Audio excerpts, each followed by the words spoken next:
Ads are here. Pausing for ads.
Hello, hello, hello, and welcome back to another stream.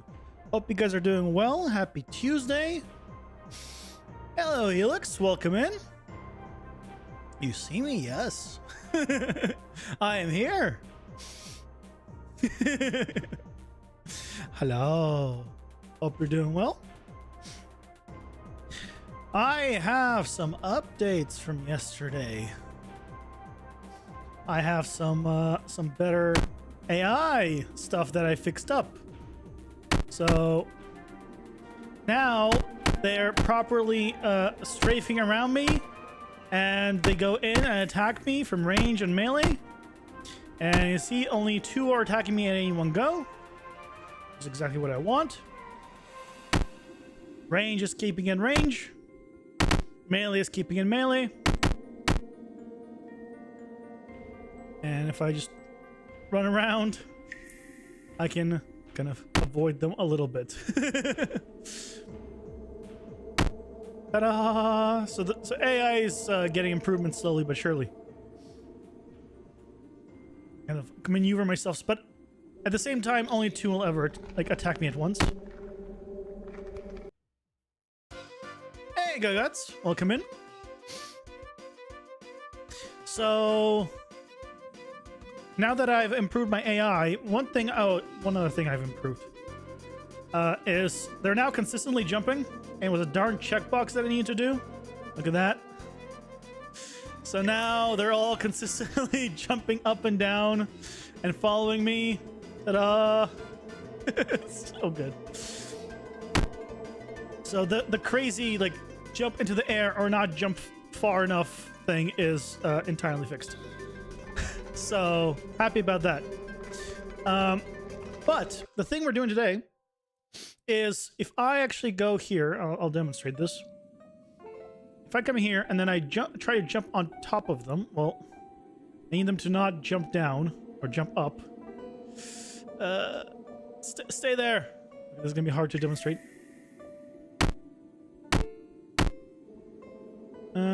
Hard to demonstrate. So if I manage to somehow jump on top of them, right, I kind of bounce off. Or rather, I slide off now because I've changed some settings around. But I want to do it where if I land on top of them, so I just slid off his head. Instead of me sliding off, I kind of want to push them away. So when either they fall down on top of someone or I fall on top of them, I want to like make room for me, or they make room for themselves and push everyone out a little bit. I don't know if that's going to be possible to do or how difficult that is to do, but that's what I want. Because I feel like the whole sliding off the heads, I don't like. If I... It's hard to get on top of them, but yeah, you saw like I just get... There you go. I get bounced off of their heads or slide off of their heads. And yeah, I just don't like it. So...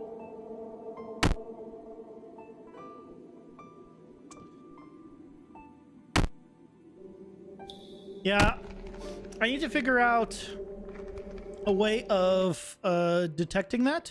It has to be like when I'm falling, right? But it also needs to be where I'm falling and at like above a certain height. Because what I don't want happening, right, is I don't want to like jump like this and just push them away. It needs to be specifically when I'm above them. So I'm thinking trace down. You can turn off collision with pawns on a certain Z velocity. Also, hello, Pixel Shake TV. But then I don't want... But then I would still want to... Oh, what? Then re-enable it when I land?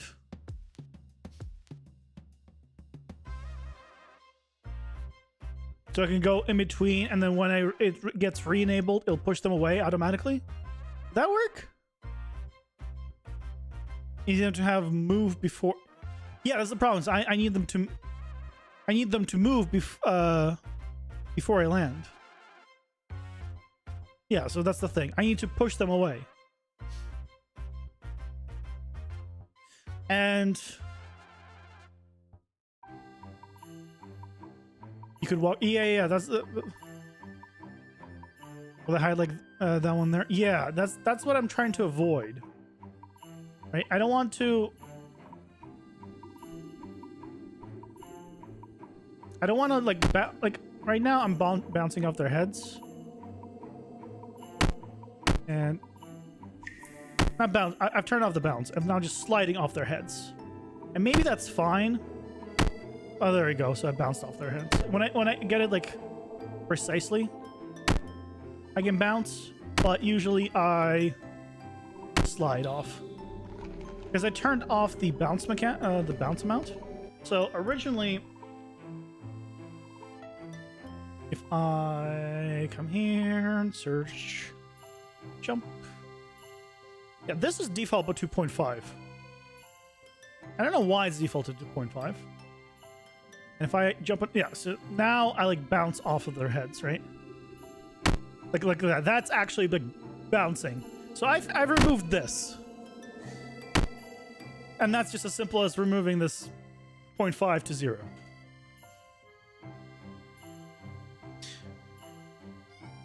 I do it if your absolute Z velocity is greater than a small amount. You don't have collision with pawns, but also push things out with the overlap. That's not gonna work. That's not good enough. But the reason it's not good enough is I'm falling down here, but I'm not above their heads. I don't want to push them away right now. This jump should not push them away. It's only if I'm on top of them, I only want to push away the one that I'm on top of. So I need to, when I'm falling down, I need to do a line trace. And then when I am, if there's someone on below me, then I push them away only. That's the idea behind it.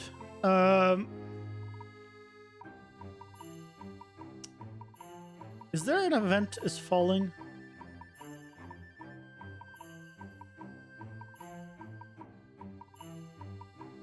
No, I can just check.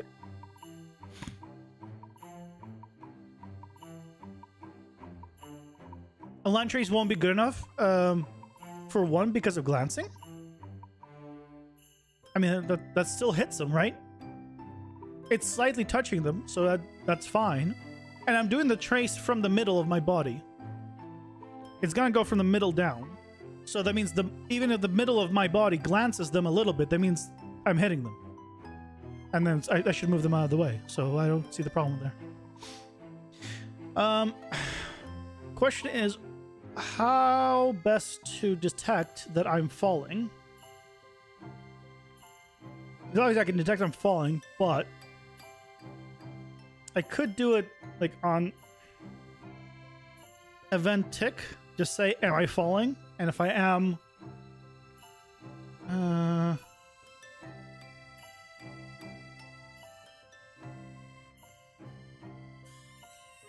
don't want to do it in event tick. I can trigger it with event tick. So as soon as it happens, it will activate. What I can do is falling.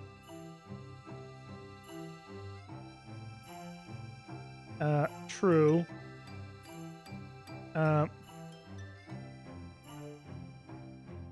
Do once.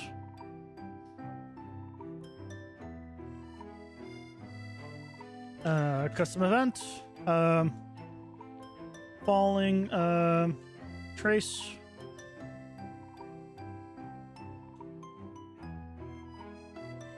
And then when this completes, it resets this, so it doesn't. So it's only there for detection mechanism, but I don't like it.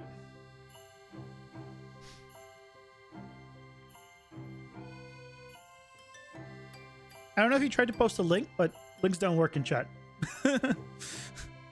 Sorry, Pixel Shake.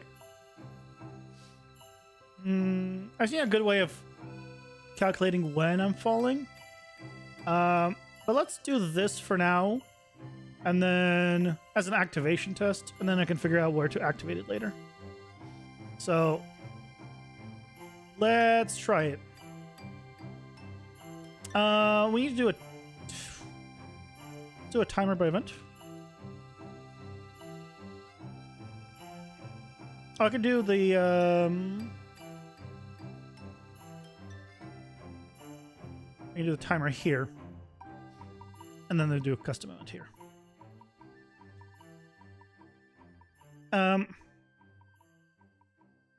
Trace for enemies below.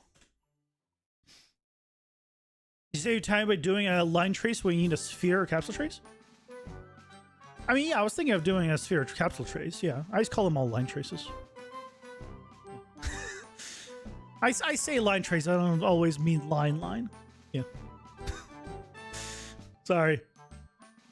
I'm just I just don't care enough to be specific.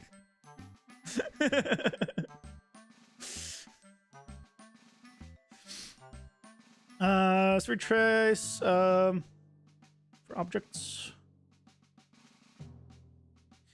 Make array, or we're gonna be tracing for pawns. We're gonna get actor location. I'm realizing I'm on the action character. I don't want to be doing any of this on the action character.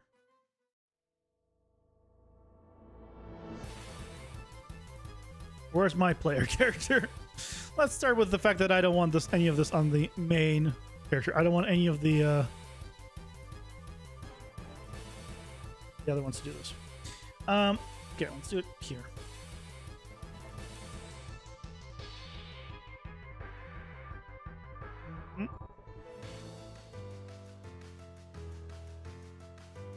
False is gonna go here. No, I need to do this after. After all this should just go. So here and here. Yeah, we'll find a better place to connect it later. Okay, get actor locations to start.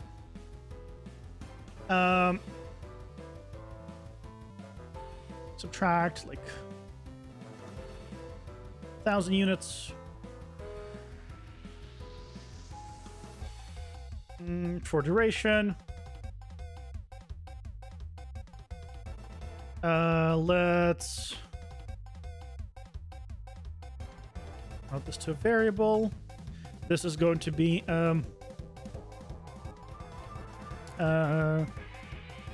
Trace for enemy below timer.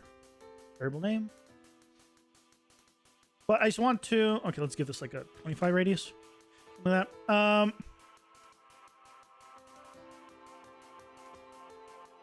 And then do a print string if it hits something.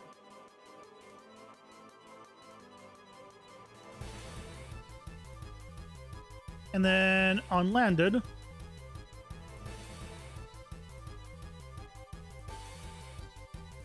I have an event on landed. And on landed,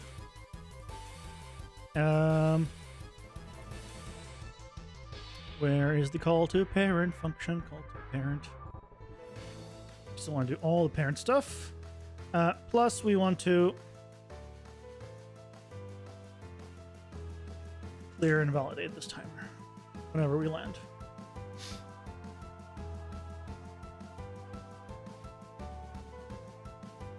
Oh, did I not set the timer? Yeah. This should be at, like, I don't know, every quarter of a second, looping.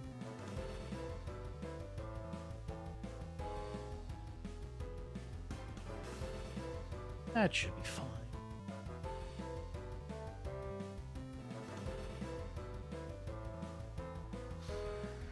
And then when this finishes, I need to do that and some event, reset falling trace.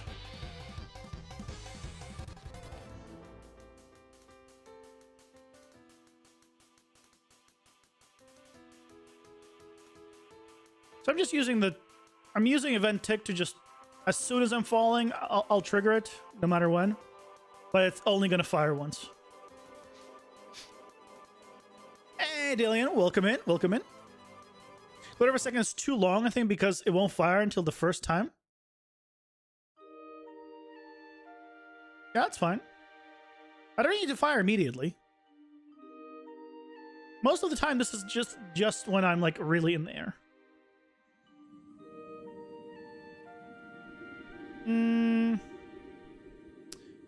Okay, I'm moving a little bit too far.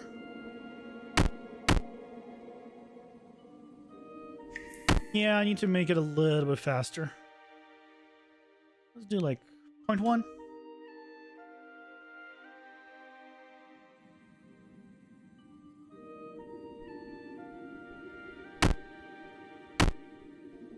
Yeah, that's better. 0.1 is better. Okay, let's change the radius just a little bit too. Maybe like, I don't want to go too big.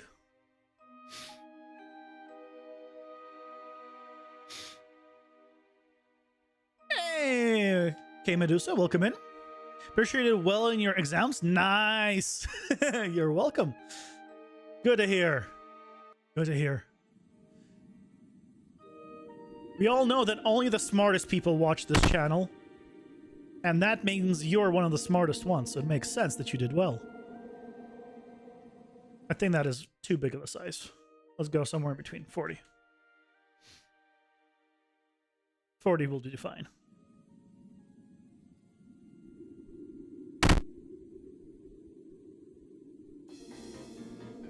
Do I want to do a multi-trace actually? Do I want to do a multi-trace? No, not really, because it's firing just every tick, so...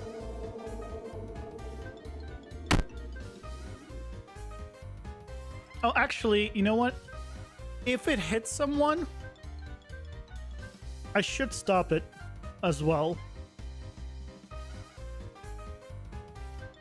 I should stop the timer if it hits someone. Until the next time I do it. Because if I'm doing it and then I hit someone, I shouldn't keep tracing. Now, right, the problem with this, though, still, is I'm jumping over them, and I don't want this to happen when I'm jumping just over them. I want it when I'm falling on top of them.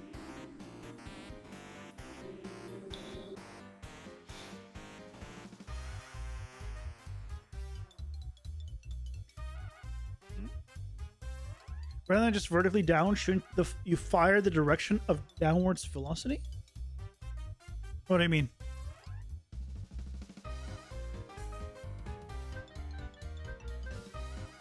I'm just trying to see, like, wherever I need to do it wherever I land, which I don't have the information for that.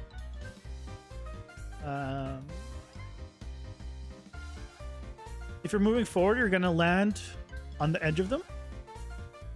Yeah, where I land on top of them doesn't matter.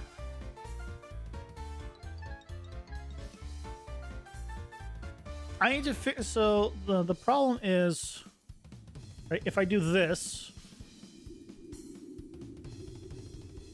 It needs to... I need 2 traces. I need a trace to the ground. And I need a trace... because I need to know where the ground is. And then I know if I... and then I also need to... then do a trace off of that for characters. And if the distance to the ground is less... the distance away to the ground... is less than a certain amount, that means I'm close to the ground, and then there's a pawn below me, then it should push. So that way if I'm jumping over someone, it won't push them. That makes sense to me. Well, again, whether or not that will work is, you know, very debatable.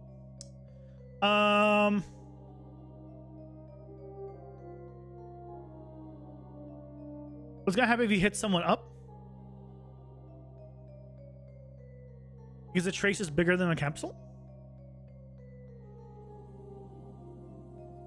Oh, it's right. I forgot that the damn... the is falling isn't actually falling. It's when... okay. Yeah, it's velocity. I forgot that that falling isn't falling. I always forget that. Split is this... less than 0. There you go. So now it's only when I'm falling. Excellent. There you go. Now it's only when I'm falling. Problem solved.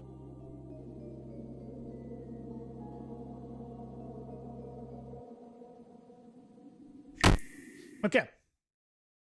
Okay. It doesn't matter if it hits myself because you see, it's ignoring myself. So it like, and we'll see if it hits someone up above here.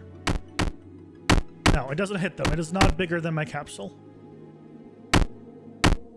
It might look bigger than my capsule, but that's because I have a 2D sprite, but it's not bigger than my capsule. See? And if I'm like, when I'm right next to them, it's a bit big. Okay. If I like touch, let's make it a little smaller. Do like 30. I get right on top of them, it does flicker. There we go. Problem solved.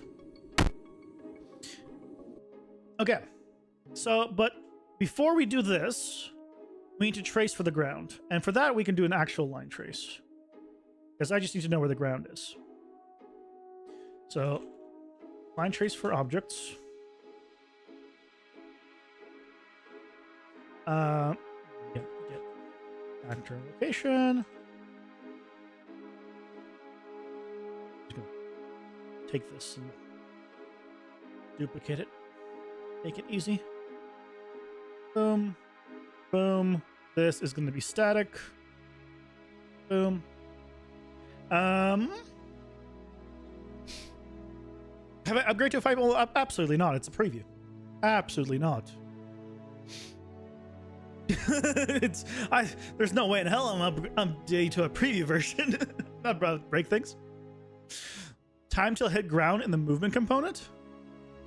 Ooh. Is that actually a thing?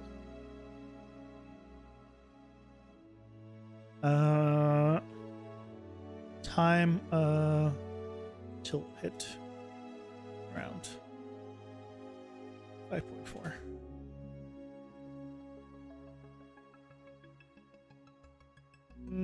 I don't have.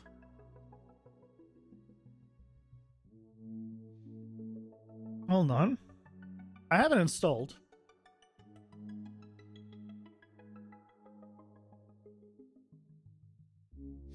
If it has something like that,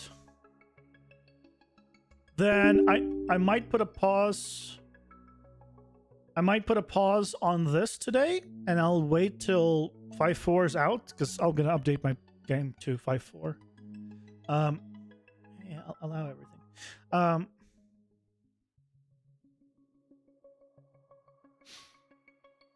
Because that would make it a lot easier if I just use that.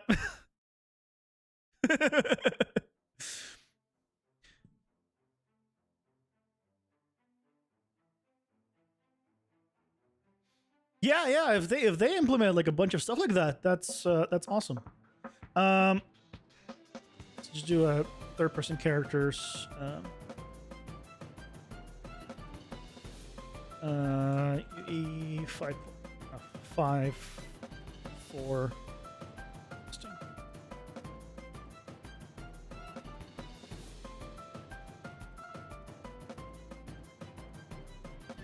Let's see. This is actually the first time I'm loading in 5.4.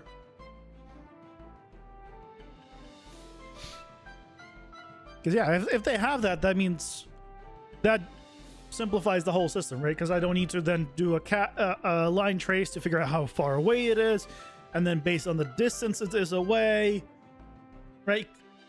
To do all that. Although this we're gonna see. That's why I'm loading it up. I want to see that it is there, what it's called. And then just play around with it.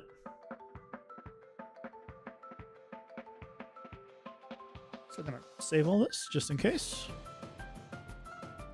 Let's load it up. 5.4. Why does it say 5.4.0? And it doesn't even have the word preview there.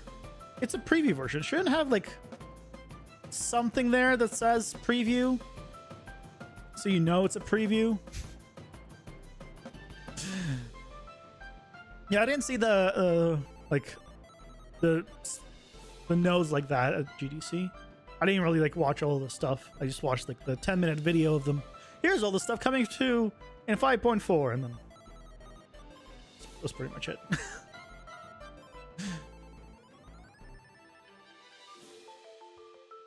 From what I saw, they didn't go like in depth of like, here's how to use this and here's how to use that.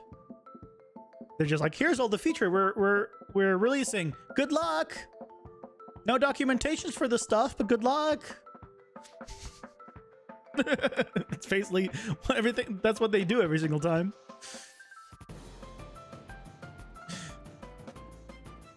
It's like, oh, we're releasing new nodes. Good luck.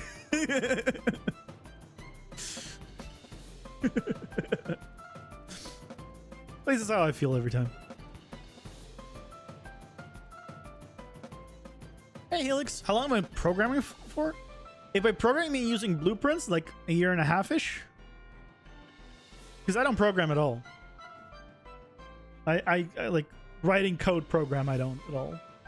Blueprints I've been using like a year and a half, like really got into them. I've dabbled in it with them here and there, like over the years, but really got into them like half-ish.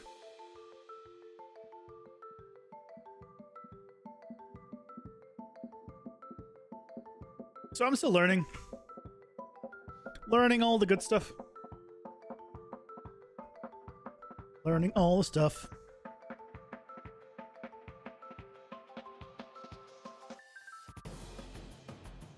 Come on. Oh, there it is. Huzzah! 5.4.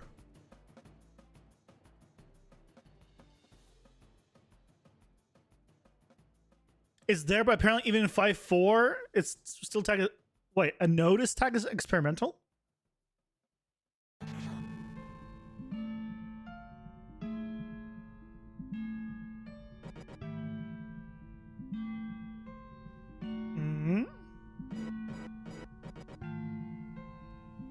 character movement.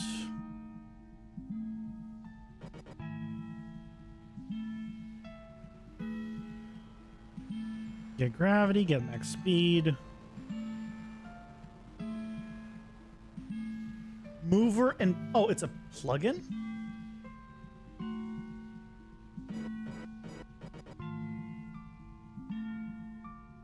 Mover.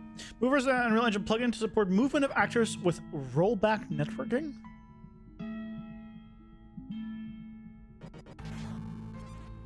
Yeah, that's fine. Sure. Let's see what it is.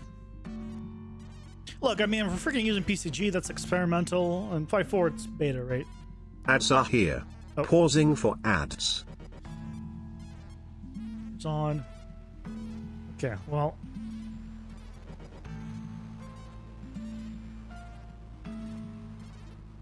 It's a mover component.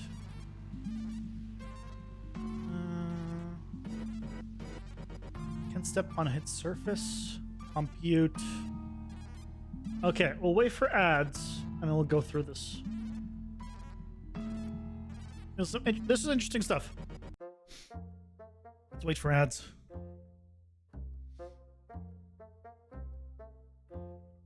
Can escape gravity. Checks for the given velocity is strong enough to lift off against gravity.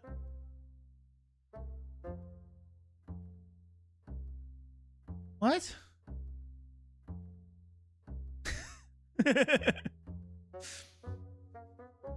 Well, welcome to the YouTube side, Victory. No ads on the YouTube side.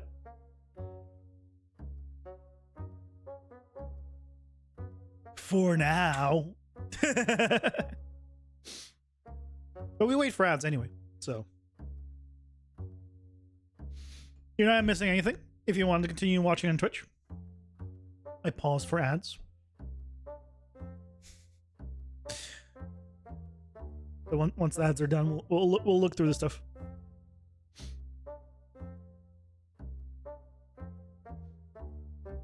The computer escape gravity doesn't make sense to me already. YouTube, you shouldn't read notes too. Yeah, YouTube is considerably higher quality. Yep. It's yeah, significantly. Okay. And ads are done. Yeah, on YouTube, instead of 6K bitrate, it's 10K bitrate, but it's also 10K AV1 encoding, so it's effectively even higher bitrate, and it's 1440p versus 1080p. So, can escape gravity would be useful for going downhill, actually? Is that where it could be useful? It was given a velocity strong enough to lift off against gravity, but I see that doesn't make sense. This is lift off, not... It's as in, like, jump. Then you have... Yeah, this is like one of those things where in my head it doesn't make sense and probably won't until a while. Press the note, see what it does. It just prior velocity, new velocity, gravity. See, it's gravity acceleration. Like, well, acceleration. I don't know, why is gravity accelerating? Gravity should stay consistent. Don't know. There won't be any documentation on it anyway. Okay, step on hit surface. That's cool. Compute angular velocity, combined velocity. Returns new velocity based on previous state, movement intent, movement modes, influence, and movement settings. No clue what that means. Controlled free move. Generates any new movement based on the move orientation, intents, and prior state. Unconstrained like when flying. Yeah, no idea. I don't know what all these I don't know what all these mean. That doesn't mean much for me. Use the directional movement intent. See, I don't know what the word intent means. So that's my problem. I'm not a programmer, so I don't know what intent means. And so that it loses me. Yeah, probably all oh yeah, all right, they're doing physics stuff in the version.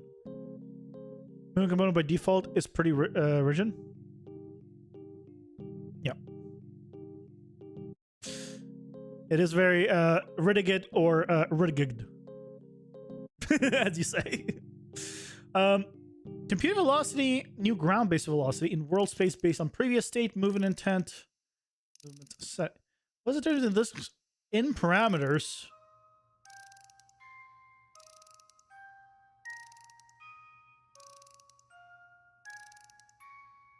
I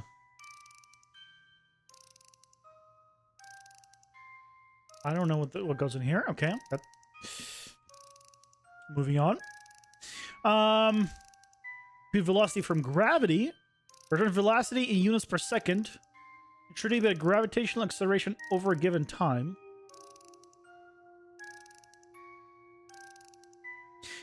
See, this gravity acceleration,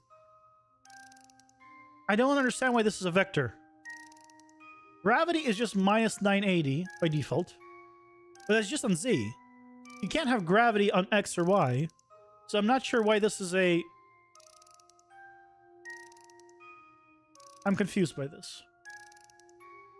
And why there's a time. This all confuses me. Hey, holy crap, welcome in. Give us some brightness and happiness today, please. You need it? Okay. We're looking at the new 5.4 mover plugin and what it can do, and it confuses the hell out of me. Useful for predicting where you will be. What if you want to make a Super Mario Galaxy? This would actually allow it.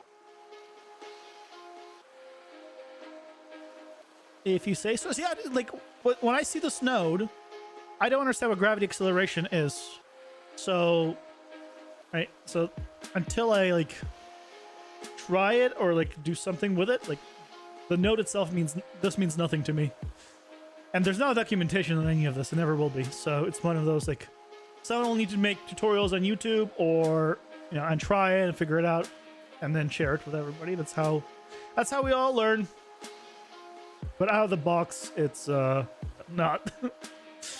Constraint to plane is nice. This is pretty cool.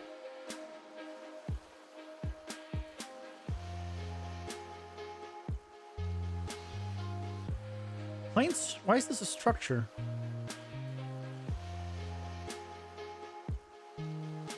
Why is this a structure? And why is there 4? Okay, you lost me.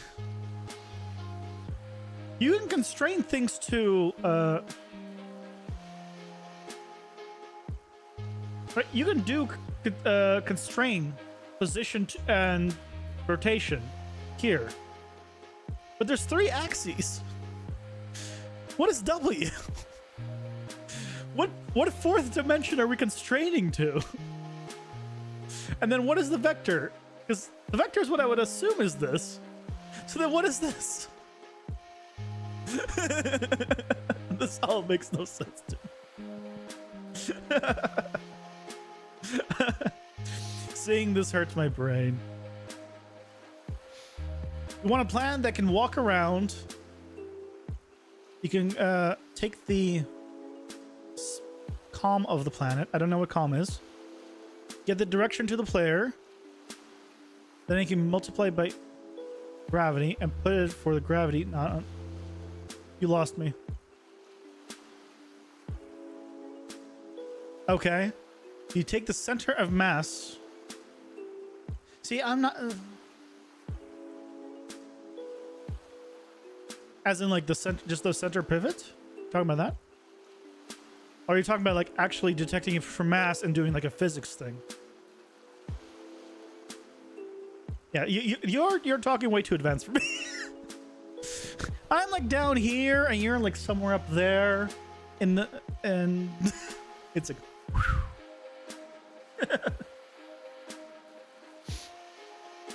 That's how it is.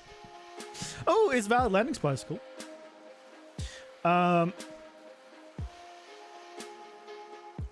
Okay, hold on. It's main thing we're looking for, right, is to see if we can detect the surface or how long it is till hit the ground. Is exceeding max speed. That's actually pretty nice. That's a good one. Yeah, here's your velocity, and there's the max speed, and it turns, yeah, this is a really good node. Easy to use and easy to understand. I like that one. I like that node. Good to know.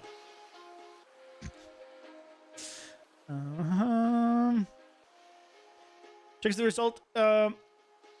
Is a walkable location that an actor can land on. That's good.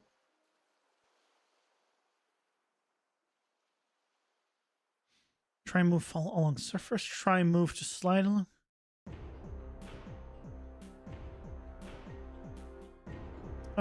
Get movement basic rooms. Transform. I don't need any transforms.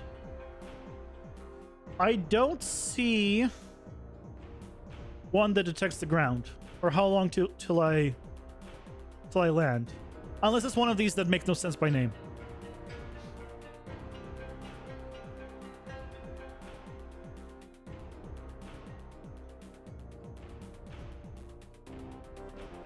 My eye.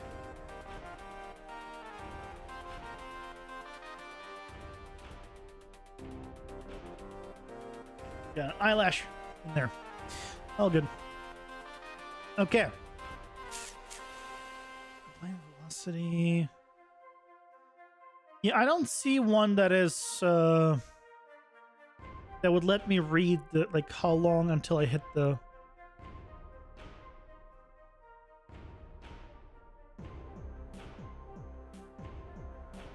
Just the hit result. Updated component, updated primitive. No. Yeah. I don't see it.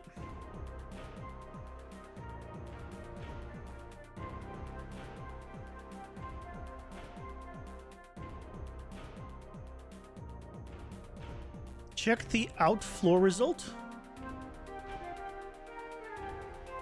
Outfloor. What is the outfloor result? On the node I used last?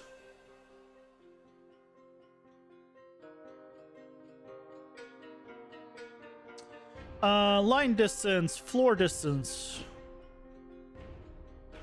I guess this is the distance to the floor. Ah, okay. Computer for swept capsule trace. So this is a capsule trace. So this is doing a trace. This is just a more convenient, quote unquote, more convenient trace. But then this is just doing a capsule trace, in which case I can just do the trace myself without this plugin.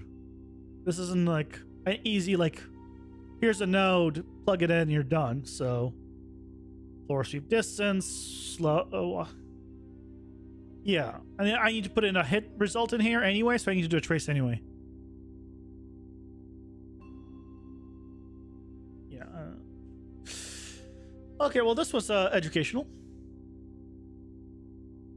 Let's go back to the way we were doing things. It seemed much easier than all of that. This I understand more. This I can understand.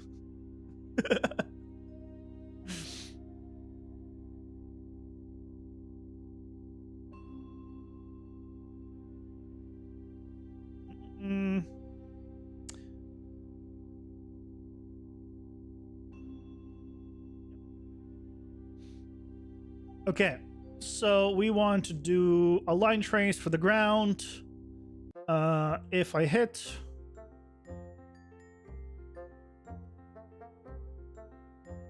this only happens when I'm falling. If I hit the ground, no, if I don't hit the ground, then trace, and then print. Because if I hit the ground, that means there's nothing below me. Do I line? No, I probably should do the same sphere trace.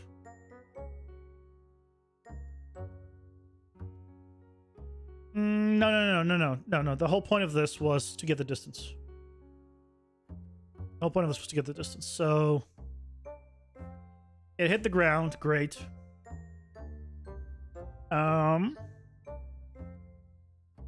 Impact point. If the impact point is less than a certain distance, okay. It's not impact point. It's where is it?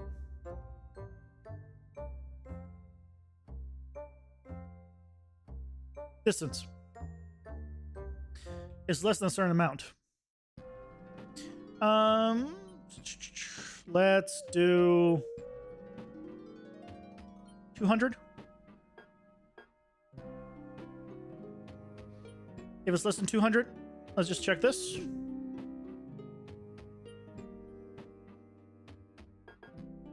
And if it's true, I'm going to do print string. Let's just see how it is. Yep. 178. Right. Okay.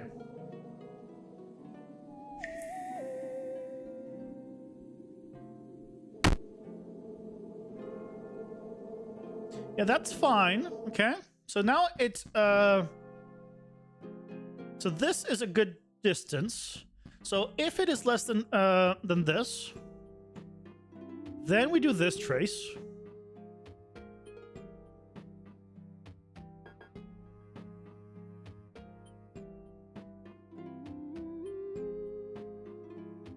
Right? Yeah.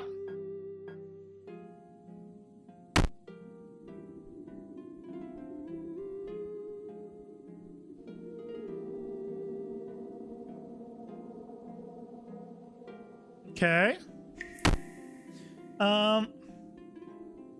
Hard to aim onto these guys, but yeah, that seems like height-wise where it starts. I think that's fine.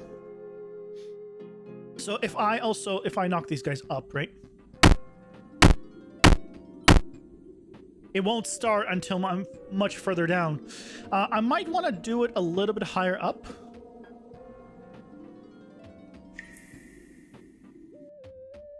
But, you know, that we can play with that.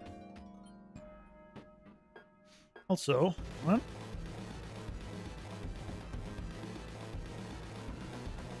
Just want to turn on my lights.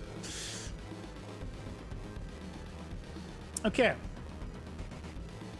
So I want to do a knockback on these guys.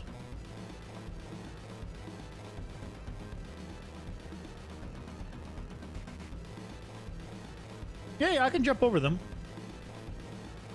I don't mind this. This I don't mind at all. Like, I don't mind this at all. At least at the current moment, I don't mind this. The thing is, right, I want to be able to, like, jump on this, like, on large platforms. So it might be that I introduce, instead of like a regular jump, might be like a small jump. But I just want to jump up here, and I want to have enemies jump up, right? And but our thing is, if I land on top of them, I want to push them away. Or if they land on top of me exactly, they want like. Oh no! If I land on top of them, I just want to push them away. I just remembered why I was trying to do this on the main character, because I want this to happen on everyone. So I did want this on the main root character. Okay. As I was saying that, I remembered why I did it on the root.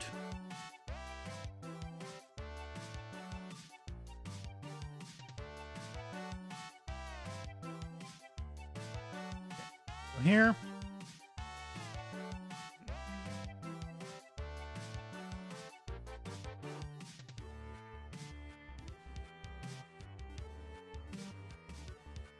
Reset, fallen trace, and promote to variable. Darn it.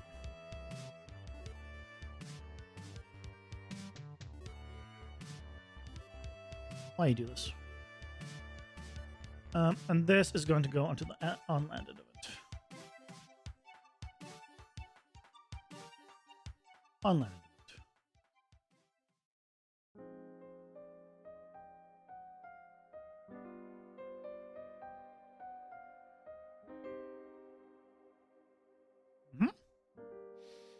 Okay. Because I want all of them to do it. Oh.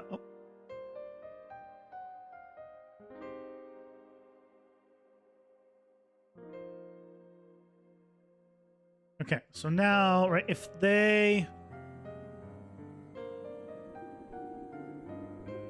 Oh, is it not tracing anymore? Oh, it says for duration.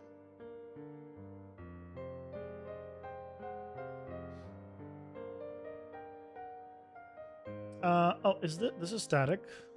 This is static. It should...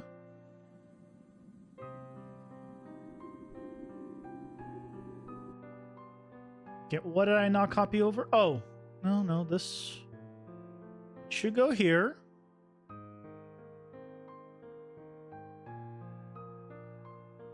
Just to make sure it is using character movement. Character movement is less than 0, so if I'm falling, go here. Start open.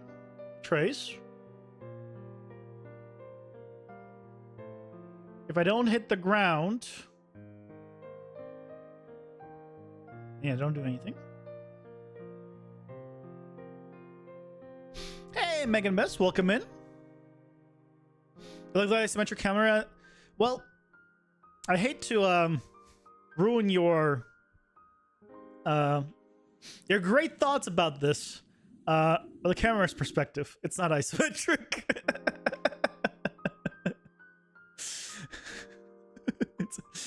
It's not isometric. It's full perspective. I know, I'm sorry. It's gonna load. It's not gonna load. I'm still trying to figure out what is causing this. Not loading always. There you go. This is our, if you guys haven't seen it, this is our old prototype. I love that we can now see the entire... Jump down. Oh yeah, I still also need to figure out how to get the yeah, I need to make the enemies when they're above. Excuse me? Excuse me? There we go. Why am I not hitting them? Interesting. Okay. I'm stuck. I'm just outright stuck. What happened? I have no idea what happened. We'll pretend everything is fine, and I will figure that out later. Am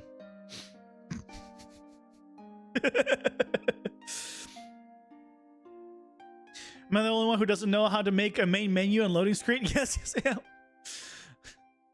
Main menu and loading screen is actually pretty simple, because you just make a new level, and then you make a simple UI where if you click a button, loads the game, loads your other level, and that's it. And that's all you do. So you make one level that just has your UI on start, and when you click the load button, it just says load level, and then it loads the level, and that's it. In my case, that loading thing, if I go to here, it's on the level blueprint. I was super lazy with this. Basically, I create on event begin play, I create a widget that has the words loading on it. That's all the widget is. I add it to viewport, and then I get my game mode, and basically I created a on-call event that tells me when I spawn, and then when I end up spawning, it just kills that viewport. It kills that widget, and so I've loaded in. So it's just a basically a still image while I'm spawning. And once I'm spawned in, then it goes away. Super simple, as you see. But the problem is the darn thing isn't loading. What are you? Oh, that's the icon. That's my problem. Darn thing isn't loading. Okay, but back to you. Let's change a couple of things. I'm gonna make this 250. Okay, so assuming that we do hit someone, let's stop the timer.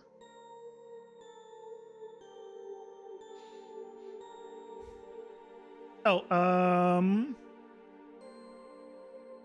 no, we should stop the timer.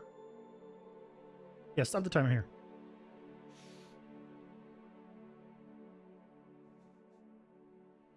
Well, thank you, Megan. I really appreciate it. I'm glad you enjoyed it. Yeah, the next, I think for this Sunday's video, someone was asking me for how to spawn like doors, windows, and things on a modular building.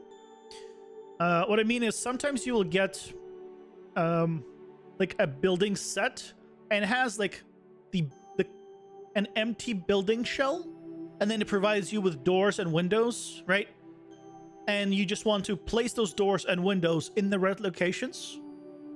But you want to do it like you just want to like drag it out and just have it randomly populate the doors and windows in the right place, and then sometimes have something, maybe sometimes don't have something, you know. So I'm gonna probably do a tutorial on that next. That's what I'm thinking. It'll be like what to do when you have those modular sets. Hopefully that made sense. Okay, I have a knockback ability already. If I go to take damage, I have a knockback here.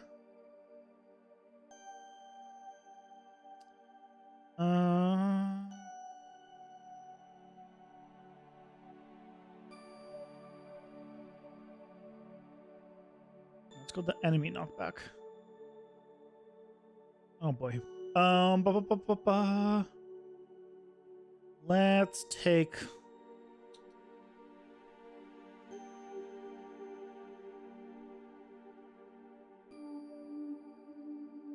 I need.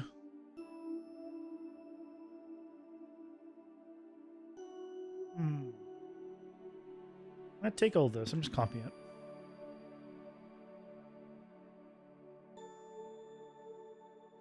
So we're gonna need to do this on whoever we hit. Oh, not here. Here. We're going to do this on whoever we hit. So we need a new custom event.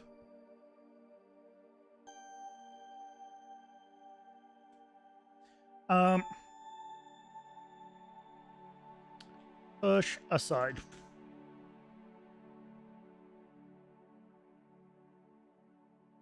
So let's see, what do we want to keep and not keep from this?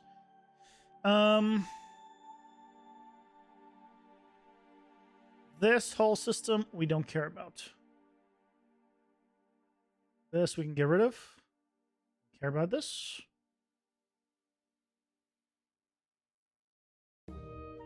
The movement is fine. I can just hard code this amount for now.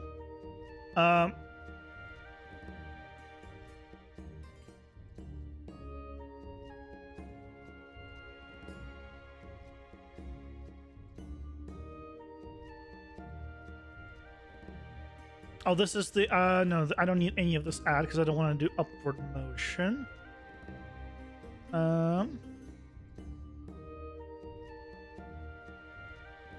Actually, let's give it a little bit of upward motion. I can hard code that in.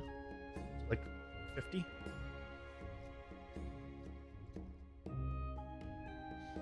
So here, knockback amount we can hard code.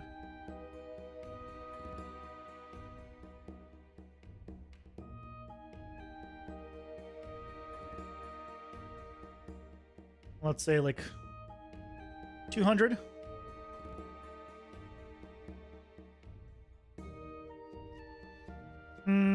And then, so this needs to go here.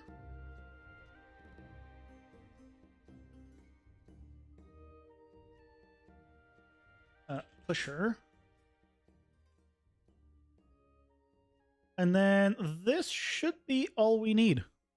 Ads are here. Pausing for ads. Okay, let's wait for ads for a moment, but I think this should be everything we need to well, to push them away.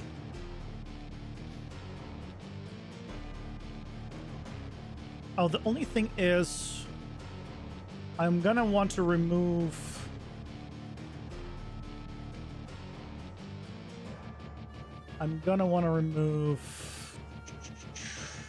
the z-axis on the velocity.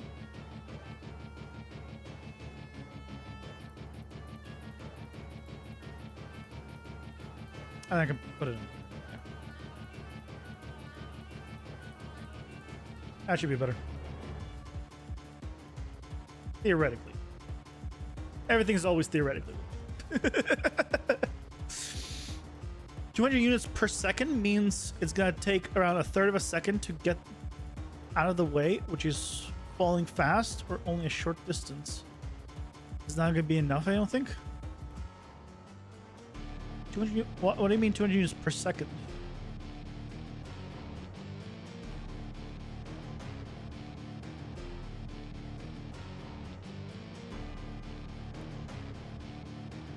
Oh, I also need to override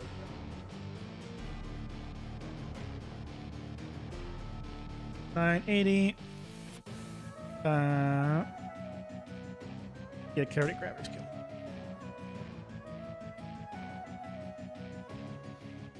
That's no, that's the distance. That's the end position that I want them to be at. Is 200 units away. That's not velocity. It's calculating velocity. I'm telling them just where they want to be. I want them to be 200 units away. And 50 units in there. That's all. I probably don't want this. I just want them to be 200 units away. Yeah, this is what calculates the velocity for me. Okay, ads are done. Let's try this. Do push aside.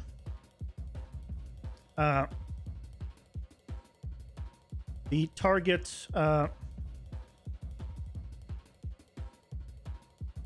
going to be our hit actor.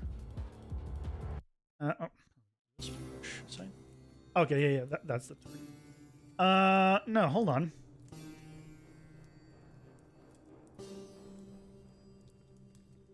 What? Why is this the way it is? Refresh notes. File. Why is it not... Refresh notes. Okay, there we go. That's the pusher.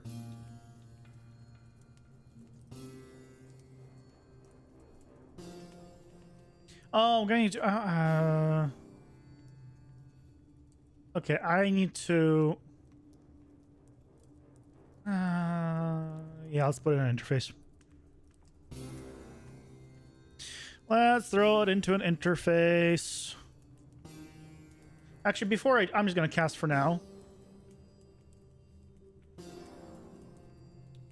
I just want to make sure it works, and then we'll move it to an interface.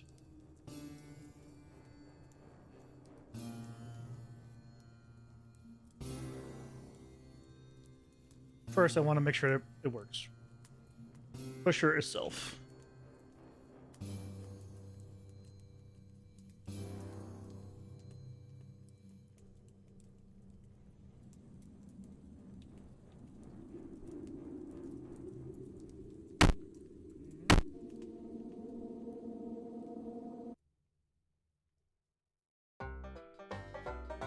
Is it firing at all?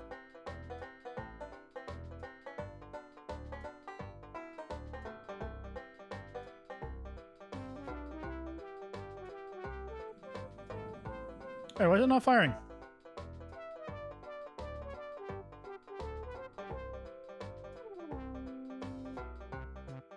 String. It was firing. Did I unhook something?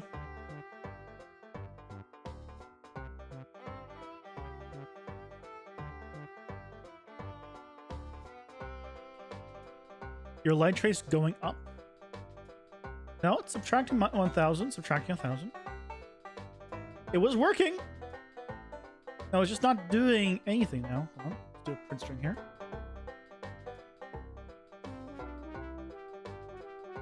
Event tick.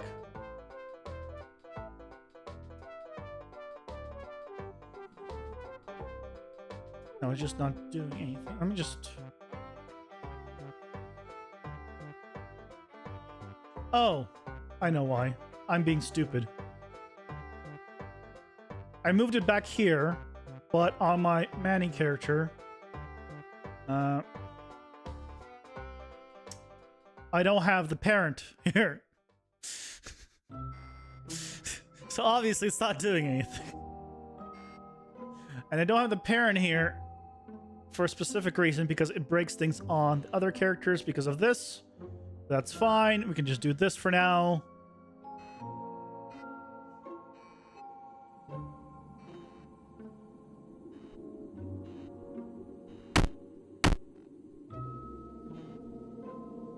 Okay, so the problem, right, is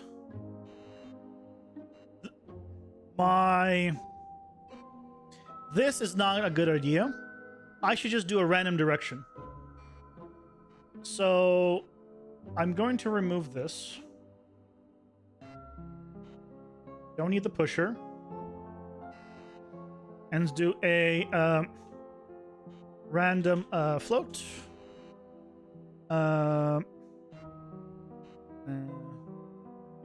Random float in range between -1 and 1.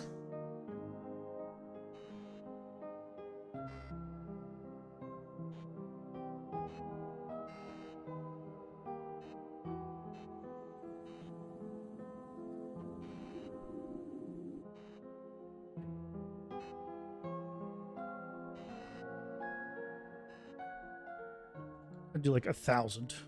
Really big one. Normally means it could be the longest path. Would you use hit result normal? Hit result normal? Well, I'm heading it down. I want them to just move in a random direction. I don't care what direction they go. I really don't want them to be 0.5. I'd rather it be either -1, 1, or 0. -1, 0, or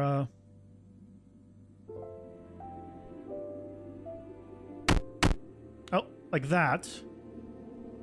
But I need them to be... So it does get pushed, but I need them to be... Yeah, the values need to be not tiny. You're jumping into your fault? Yeah, but that has no relevance on this.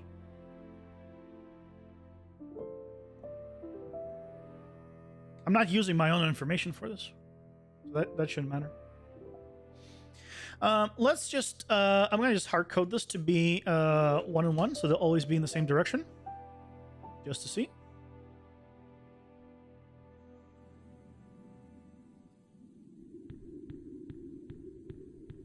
Oh, there we go.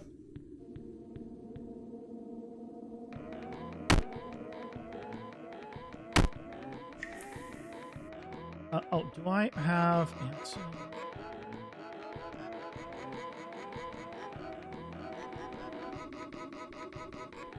Yeah, so like that is what I want.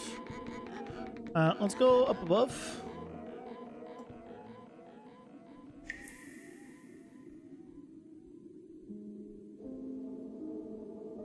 What what I would love for you guys to do is just not move, actually. So, where's my navigation mesh bound volume?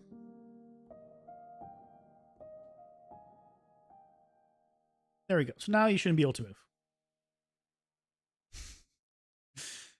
And now I can just do this as a test. Because you guys can't move, jerks.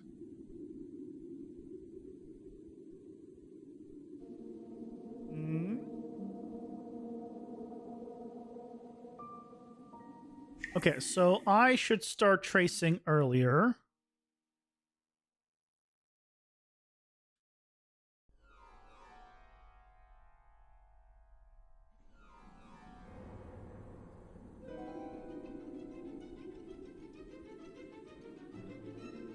Uh-huh. Okay. Okay, and now let's do, well, not that far. We don't want to like send them to the moon. Right? We want to do like 200.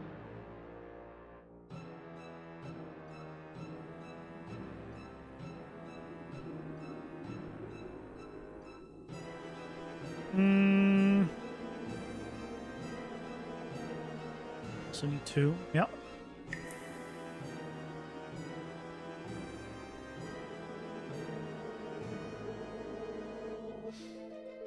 Okay, let's go smaller. 100. 50.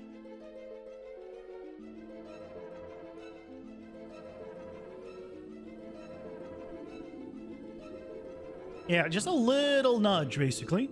That's all I want. Okay, so now I want this to either be can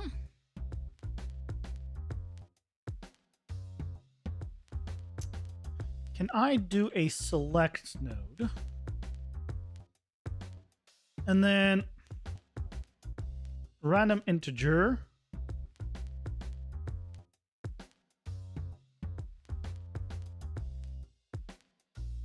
And so we're going to do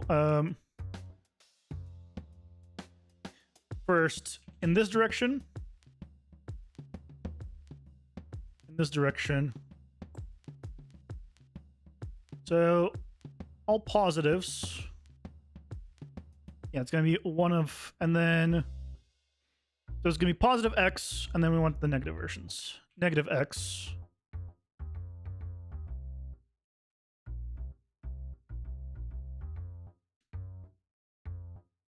And, well, that's going to be a bad way of doing it because there's more combination in this. Now that I'm writing them out, there are too many combinations for me to do this manually. I can do a...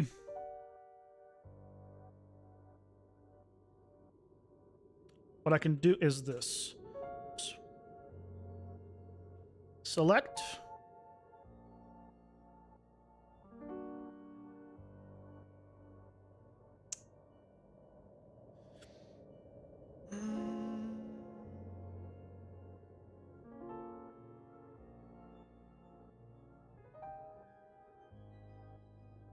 Right, the thing I don't want happening is for both of the values to pick 0.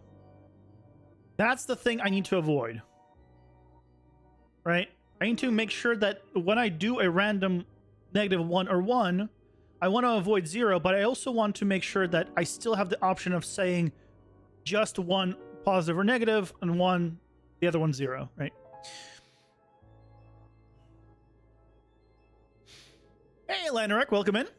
Make vector plus a random float for each axis. Random float. Well, the thing I want it to be, I don't want it to be like -0.5. Like, I just want it to be -1, 1, or 0. Only just like hard -1, 0, or 1. But I don't want both of them to ever be 0. Random bool to float. Subtract 0.5, multiple by 2.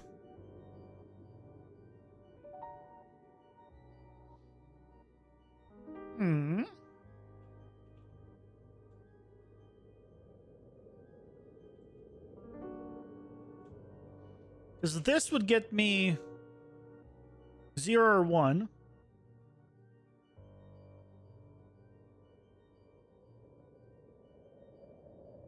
Yeah. -1 or 1, but I also want 0 as an option, right? That's the thing. I do want 0 as an option. I just don't want both zeros to be an option. So what I can do is, if I can do a thing, it says if both are equal to 0, then just use like +x. So I mean, that's also fine. Okay, you know what?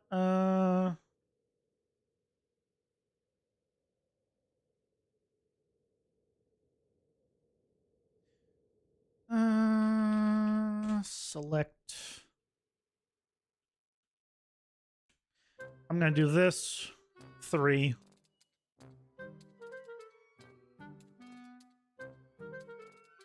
Zero, +1, or -1.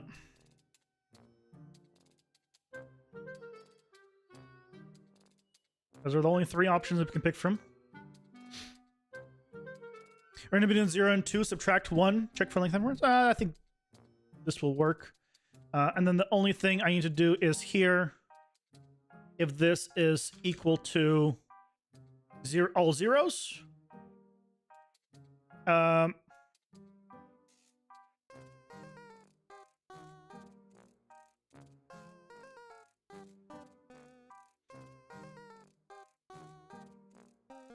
So if it's not all equal to all zeros, just go through with that.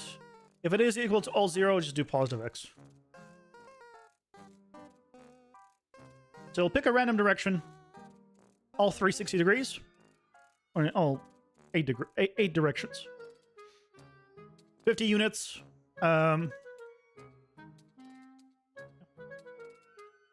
Theoretically, that should work.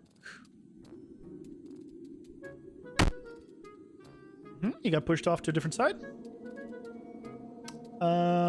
I got pushed off too.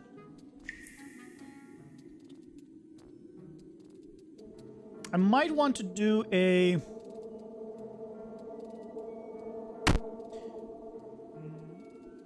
It's not a per... Okay, I need to...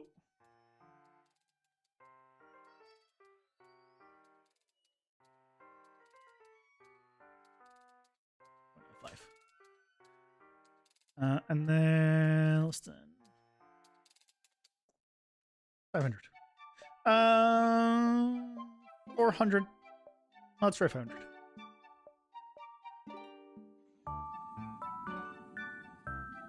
No one attack me.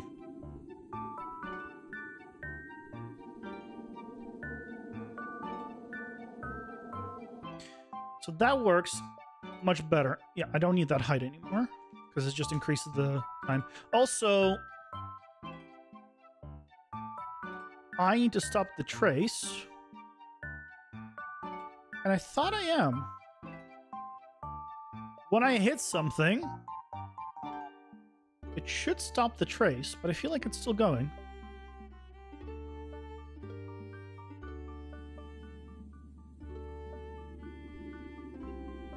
Oh, it does. It does stop the trace.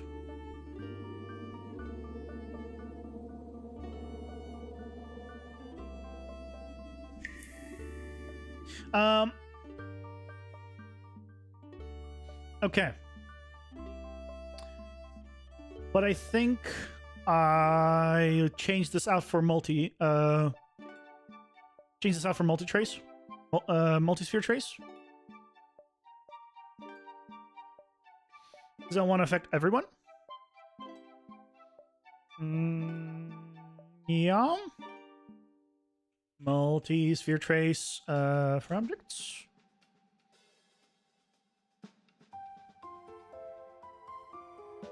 On hit. Let's go. Oh. Move these over. Unreal.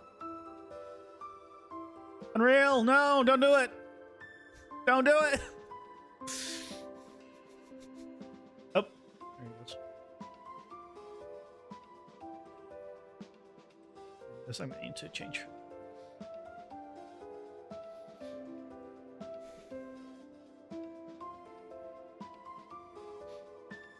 Yeah, I did a close one. With the random location, you're gonna run the risk of them dashing. Yeah, I am. I know. I think that's more interesting. Do I want to do them all? No, I don't think I do. I think I just want to control. I'll keep it to 1, but I just need to change it where I only do it to the one where I'm kind of like basically going to be impacting already. So I just need to get this distance better.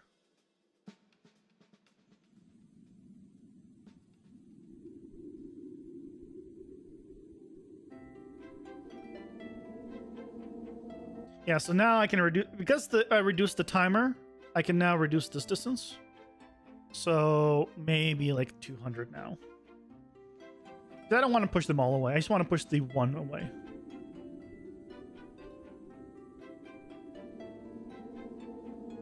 Right, and I didn't do anything while doing that. Yeah, maybe 250. You been stuck with trying to figure out something's out here? Did you watch the stream and now you have a major headache? Oh no. Oh, headaches suck. Headaches suck.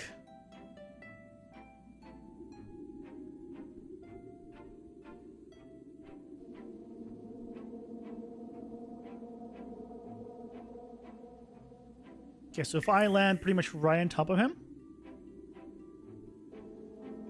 it does push him away. It doesn't always go in the right direction, but I think it's better than before. Let me turn off these some of these traces. I don't need you anymore.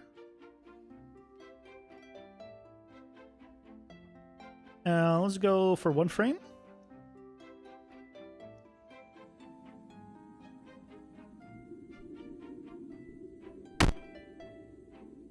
For 1 frame, it's effectively non-existent.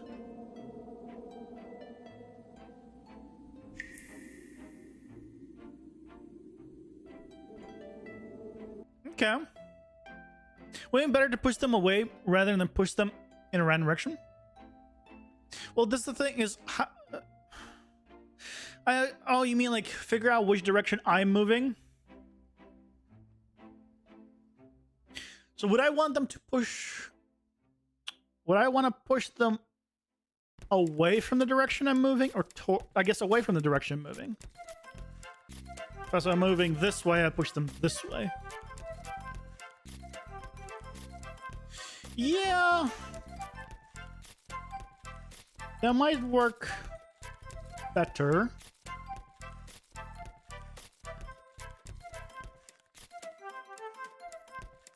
The sphere trace normal will tell you the X and Y of the closest exit?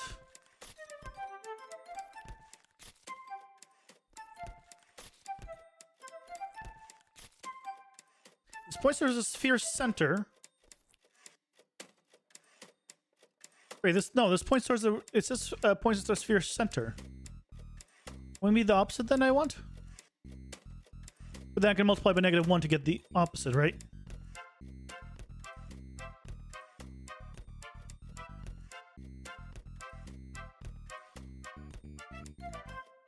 Okay. In that case, let's try it. Remove the Z and normalize? Okay. Let's try it.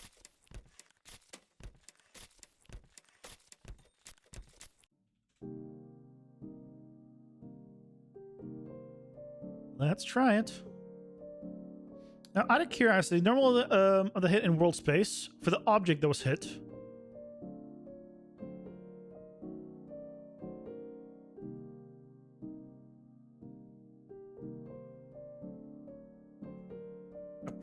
Darn it! I hate that my plugins make vector is the one that comes up before the regular make vector. Always happens. Now, I am not a savvy guy. I know that normalize makes it from 0 to 1. But can you guys explain to me what it's based on? How does it know what it is? What is the 0 to 1 range based on whatever is here? Because I still don't fully grasp normalize. Have a good night, Gus. Thank you so much for stopping by. Impact normal would work too. Well, impact normal is from above, right? So really, I don't think that would work. Could remove the Z and return unit vector. Normalize 2D. Oh. That's a different one. I guess this one ignores Z. Impact normal towards the center of the sphere from the trace. Let's try this and see how it is, and then I can go try the other one.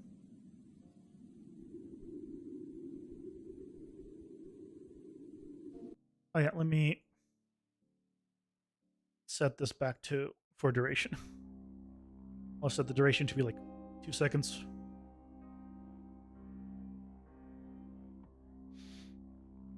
You don't need to break and make control with normalized 2D. This is normalized 2D. It takes a... Oh, I mean, yeah, just do. Oh, I see what you mean. I see what you mean. Because it just takes a vector, yeah. So this automatically bypasses the Z. It just takes the first two. I get it. Okay. Very cool. Very cool. I'm starting to understand. He didn't seem to go anywhere. Because, yeah, I'm coming from above, so it's up, down. Which is what I was which is what I was fearing. Back in Twitch, I can read the other dude's chat.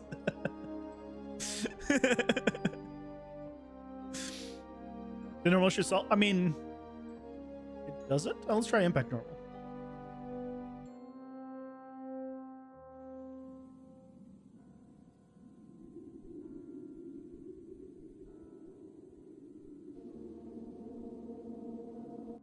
Maybe with this system, I need to... Oh, no, I'm just putting it in the wrong place. No. I'm just being dumb. I'm just being dumb. I found the problem. I'm being dumb. I mean, that's normal for me. To multiply by the distance I want to actually move the darn guy. Because it's moving 1 unit. I wonder why he's not moving.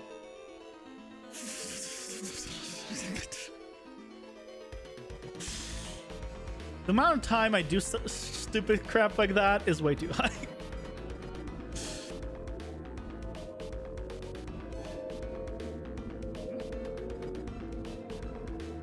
Oh. So I'm hitting him. But he's not moving.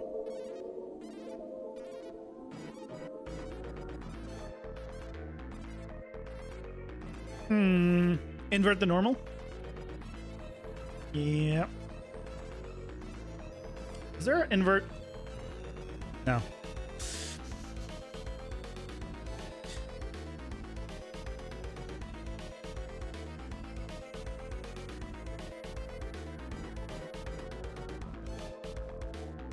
Oh, negate? Is that the one? Oh, it's freaking called negate out of all things. Thank you. It couldn't be invert. Invert makes sense. Everything is invert or inverted or reversed or... But this was negate. Yeah, this is what I wanted. Okay.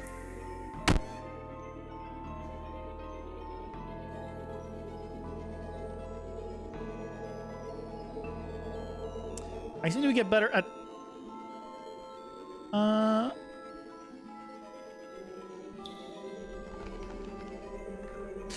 I'm so bad at landing on them. But that's working. It's working.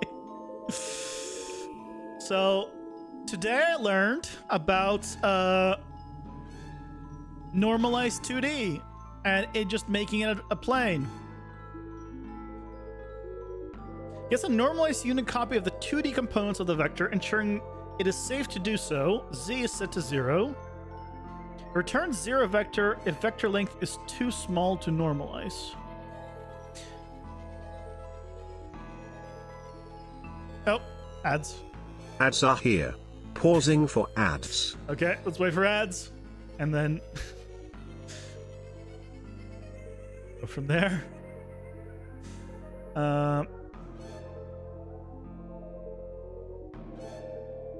Oh, yeah.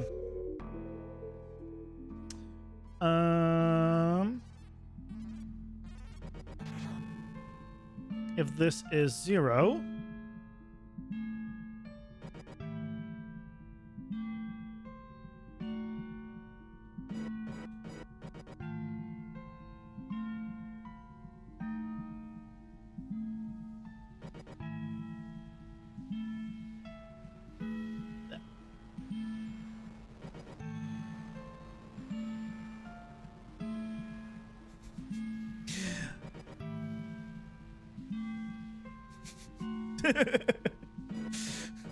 it can happen. It can happen. It can happen. And when it does, we're prepared for it. We wait for ads, though. We wait for ads.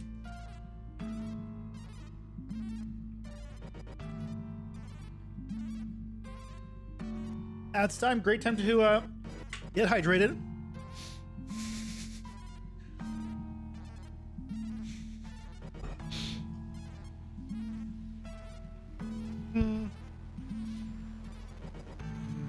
Water. Or maybe it's not water. Maybe this whole thing is filled with alcohol. And that's why I'm making all these mistakes, because I'm drunk as hell. And only those of you that don't watch ads will know. Oh, ads are over. Oh, no, nothing.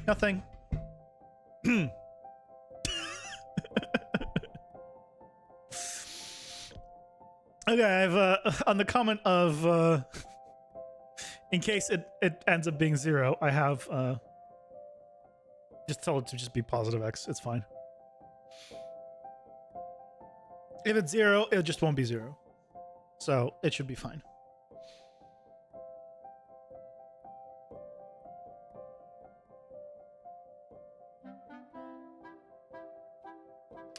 But it is working. If let me actually turn off. Oh, let me turn. So this one's going to go. One is directly towards end position. Yep. 0.8 is fine. And let me turn off this duration.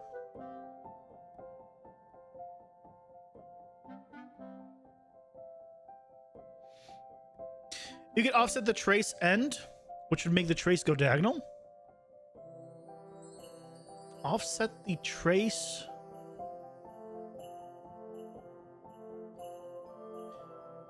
Oh.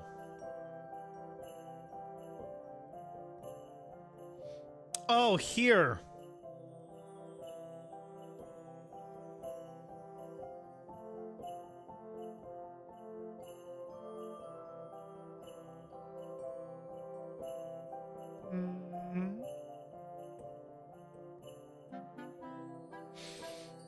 Do you think it's possible for solo dev to make enough to maintain a family with their work? I mean, absolutely.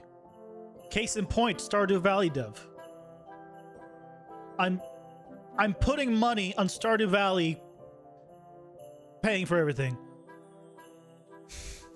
Also, I know he's technically not a solo dev. He did have like some contract help, but in terms of full time, I'm pretty sure the guy who made Undertale is a solo dev. I know he had the artist help him, the one that did like the cats and some other stuff. But I believe they were contracted on. They weren't like a full time. So I guess it depends what you find as solo, right? If in terms of full time you only have yourself, I think, right? And I'm pretty sure Undertale sold enough probably to do full time. Am I saying it's easy? No. If it was easy, anyone would do it. Have people done it? Absolutely. But what I can do is this end position. I can just offset it just a little bit. The question is, how much should I offset it? Because I can offset it based on my forward vector.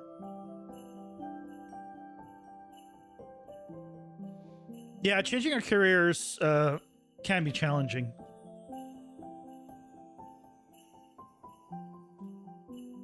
Oh, god darn. Yeah, it's actor forward vector.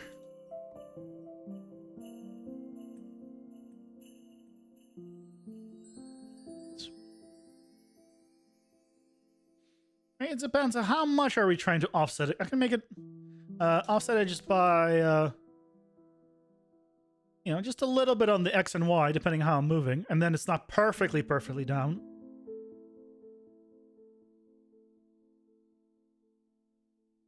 Oh, I'm doing subtract. Add. No, we don't want to subtract a subtraction. That would make it go up. That would not be what I want to do. So it's technically not perfectly down.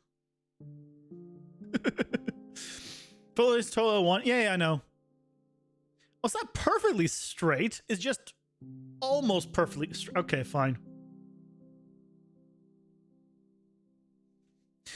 I just didn't know how, when you said not at a diagonal, I didn't know how, like, how much not at a diagonal you wanted it.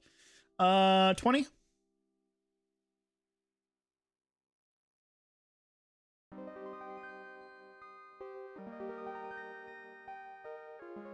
No, not you. You. It's 100! Hold on. I mean, that's already angled, right?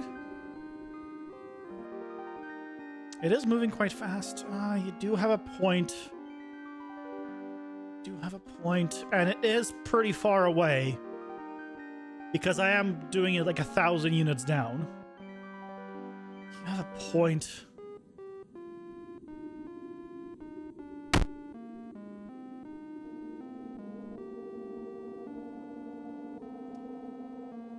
Okay, you know what? It is good. Velocity would be better if you're going downward. That is true. I am going downward.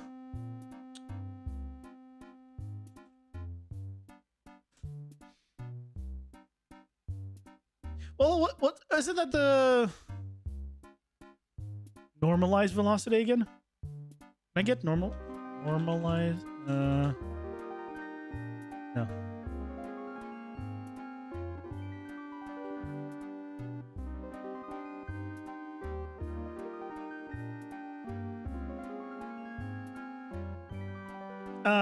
Well, this one I can do normalized. It doesn't matter if I do the third axis. So what's the difference then? Wait. Why if I'm normalizing the velocity, that would give me a 0 to 1, which is the same as the forward vector. It's the same thing, isn't it?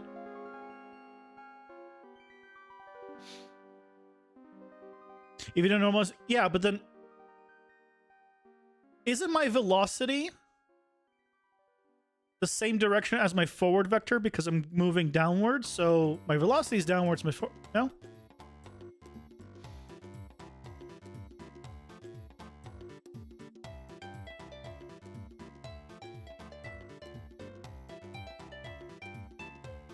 Forward vector is always flat. Oh, so like goal velocity has the z-axis. Got it. Well, I don't need the z-axis because I'm just saying minus 1,000. So I think the forward vector is fine. I think it's fine.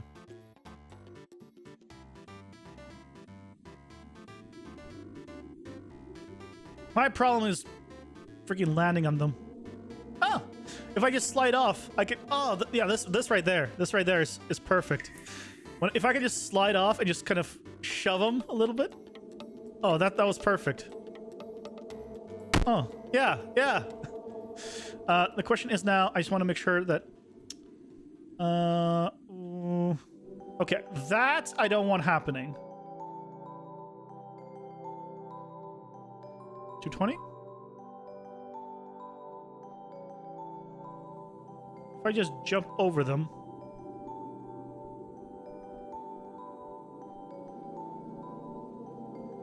Yeah, okay.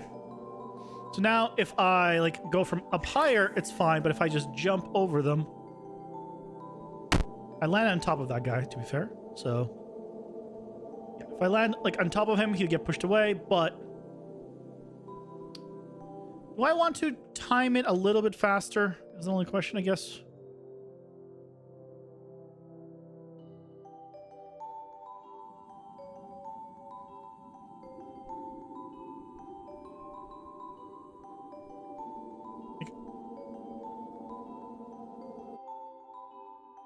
Because if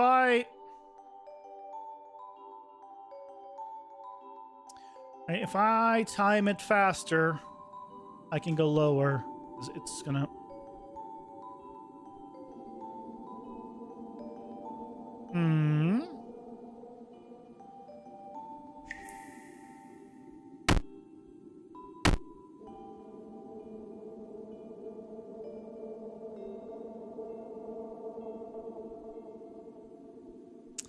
Hum. Like, that's all good. I just... A greater node?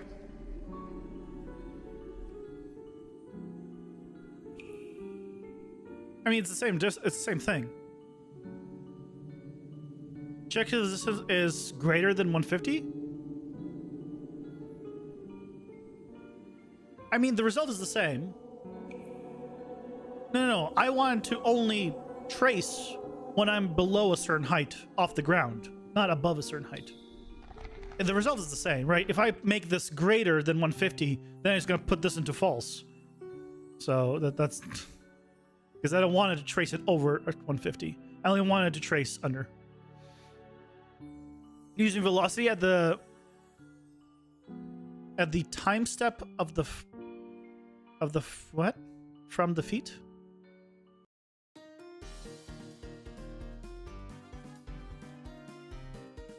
This is the distance between you and the enemy hit. No.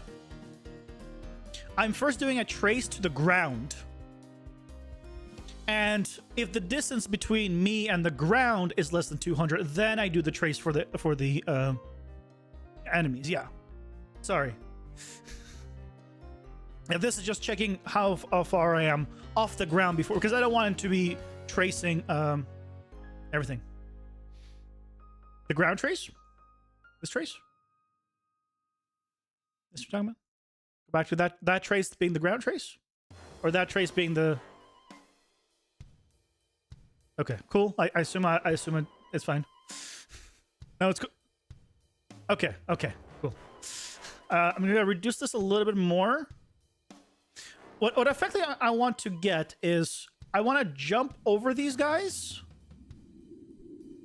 and not push them, which is like now. But I want to like if I come from a bit higher, I want to push them, which is what is happening now.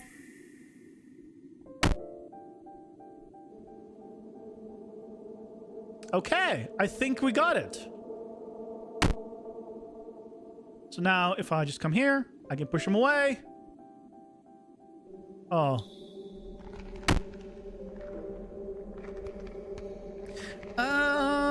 So the question then, right?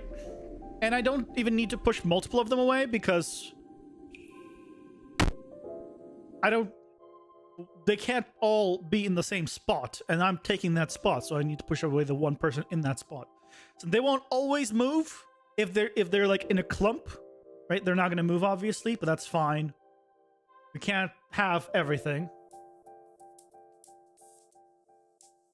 But I just want to see now what happens if I have them all following me.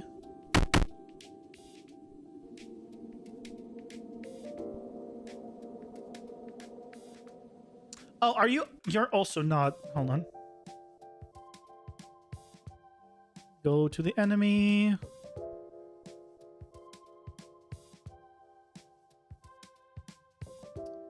No, event tick. I'm not overriding event tick here. Oh, I'm doing it. I'm overriding it on you, aren't I? Yeah, I detached it here.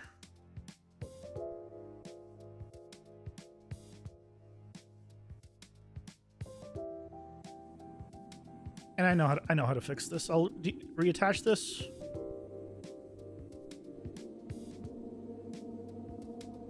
Okay, let me turn off the trace now. I just want to see if they can push themselves away. They should be able to. You should have the apex height of your jump and check if that is high enough.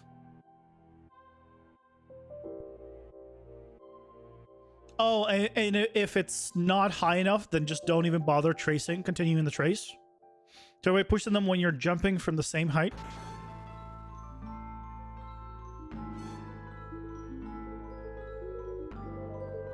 Well, here...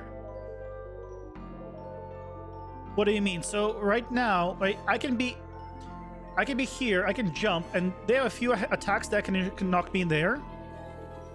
And if I'm knocked in the air and then I fall back down, I still came from, like, lower down. Like, see, they can, if I jump and then they knock me back, I can end up higher. Like that. Like when you hit someone below you, you check if they're coming from high enough. I think this is fine. Oh, I'm dead. I think this is fine. What I want to do now is change this to an interface, though.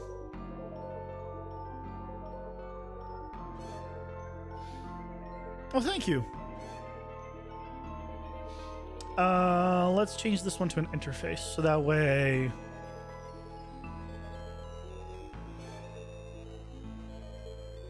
If we do put it on other enemies, we can put it on other enemies, even though it's technically on the same character. Is there a better way to do this?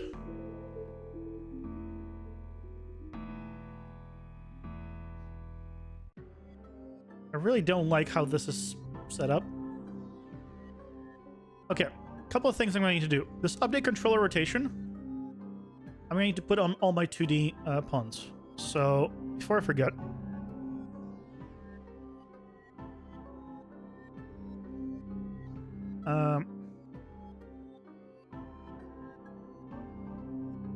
update controller rotation.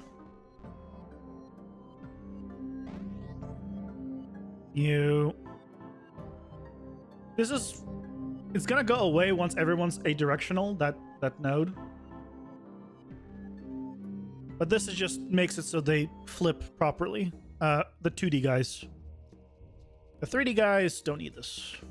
They have proper adirectional movement.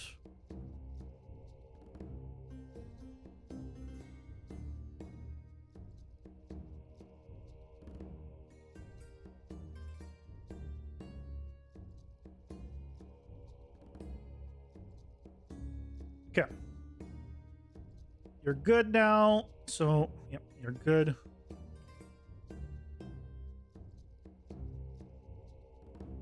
So now here, let's clean this up a little bit. Is there a better way to initialize this than an event tick?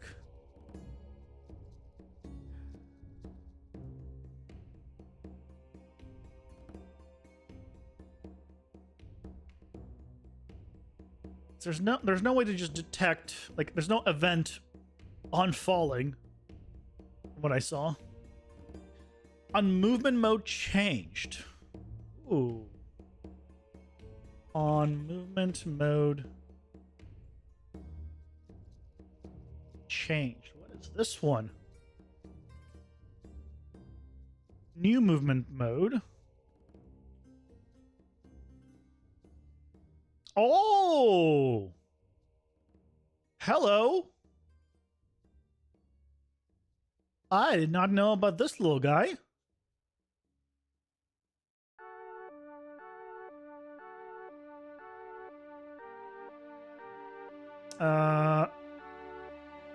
Does this work?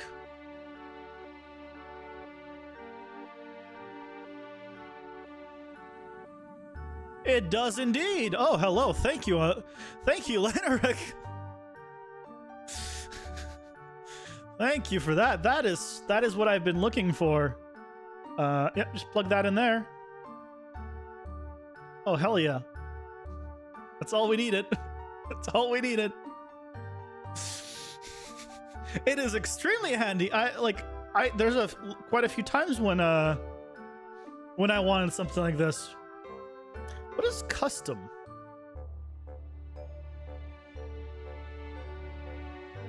Hold on. Mode? Oh, there is a custom one. Interesting. It's like if you want to make a zip line or something. Oh. Okay, so it's falling, and then it checks if my velocity is down. Oh, then I don't need this. I don't need this do once because it only is going to trigger once. Okay, I can get rid of that. That's fantastic. And then that means I no longer need the reset. Where's the unlanded?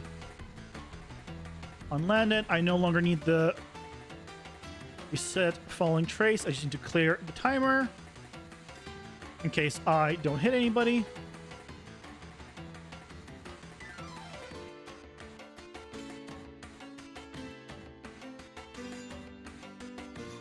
Nice.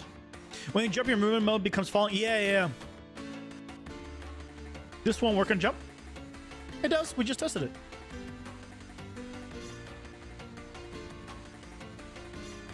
We just tested it. If we go here and I go here, I'll do a print string from our trace.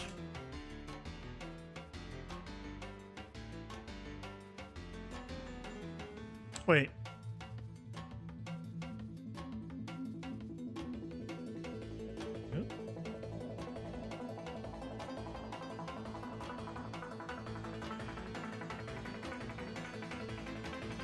Wait, it was triggering. The is falling. Hold on. Oh, but I need to check it every second. Yeah. Yeah. You're right. So I need to just set a timer here, and then once becomes true, I can reset that timer. And then start this timer. Ugh. I don't like that idea, but that's not a terrible idea. Just go right into normal timer you already have. Well, that means that I'm tracing when I'm going up as well. I don't want to trace when I'm going... oh. I see what you mean. You just do this.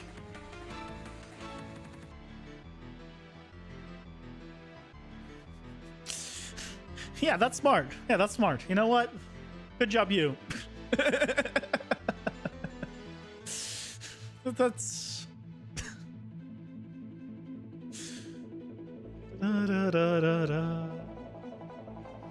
What was the name of the stream again? Oh yeah, watch the dumb try to make a game. I think I've picked a very accurate title for the stream. Every time I think that.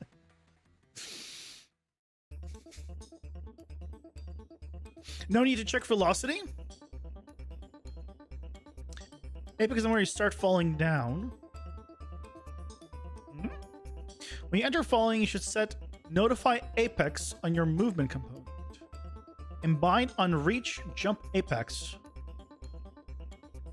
But what if I am shot up? I use launch character a lot.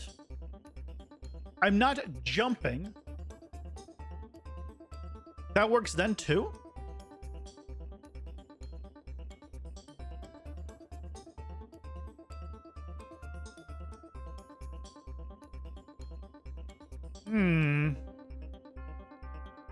In working with, okay, let's so interface should set notify apex on your movement component.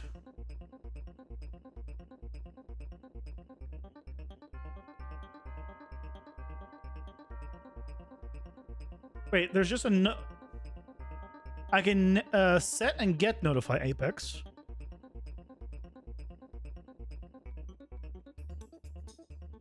It's not an event. Set it?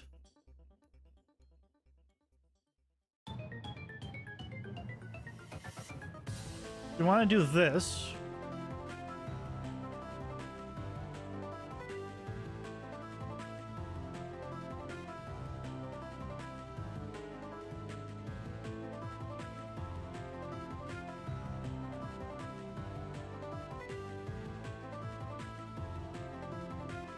So I don't know if it's true. It will start checking every frame and fire on reach jump apex. On reach.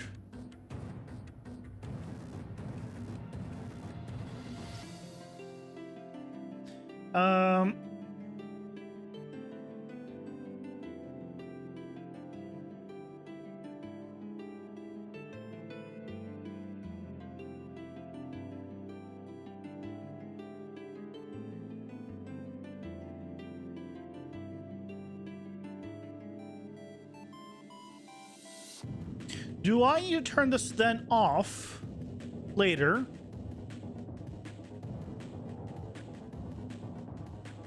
Or does it automatically turn off? I don't need to turn it off?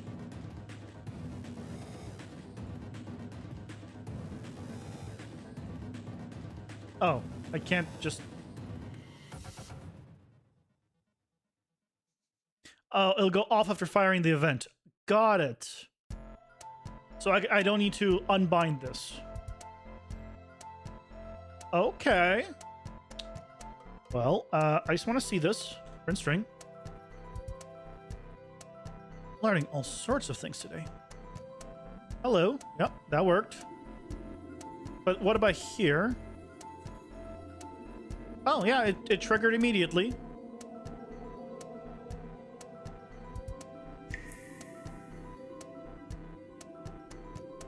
Okay, even when I just walk off, it triggers. I want one of them to knock me. Yeah. Yeah, that. Learned about this today. Learned about this today. Learned about normalize 2D vector today. I'm learning all sorts of things today. Don't let anyone tell you there's nothing good comes out of streaming. I learned all sorts of things streaming.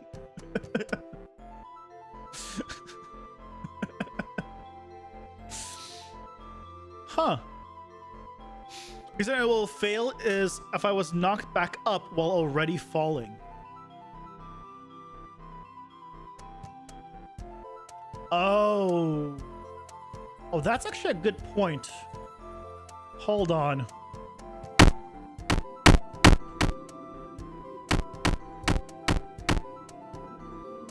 That didn't trigger. It's not triggering here. Oh, wait. Don't mind me. Don't mind me.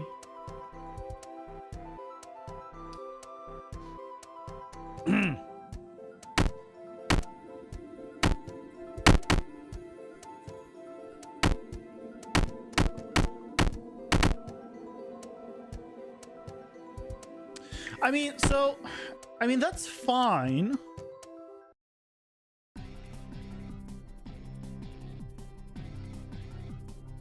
No, I think that's fine. Because let's say I get, right, I'm in the air, it triggers. That means this timer has going. Even if I get knocked up again, the timer is still going. It hasn't stopped. So that doesn't matter. It will only stop once it either I'm low enough and I hit somebody, or I land. So I can keep juggling in the air, fine. That won't matter. That won't matter at all.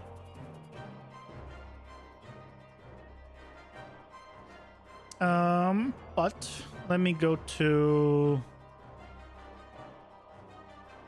Ads are here. Oh, Pausing ad for time. ads. Pause time! Pause time!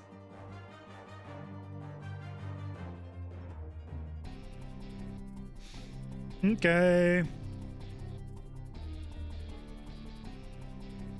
That's time. That means water time. What a time.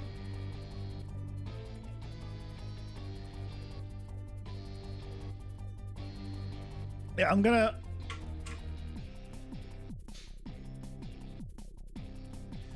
I'm gonna set this up and put the push aside into a interface. So that way, if I do decide to use this on someone else and I want different setups, I can.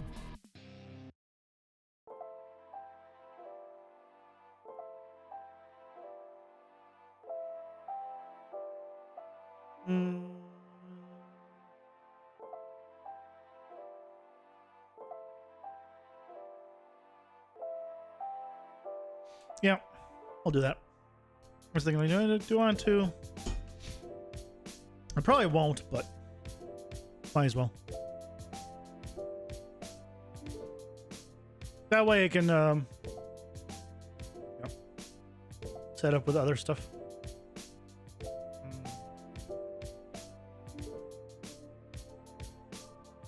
Thinking. But, no, this being the way it is, nav mesh walking is a thing.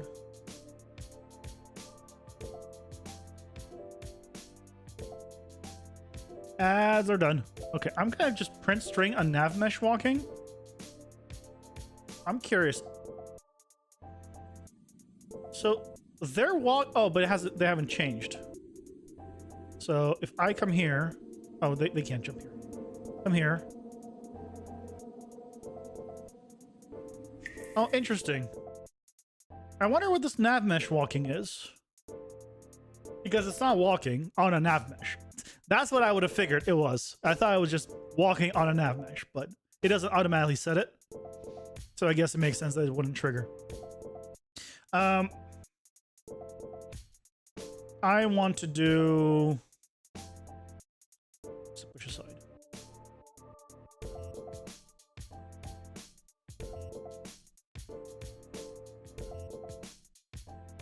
And we need to push through. What are we pulling in? A vector.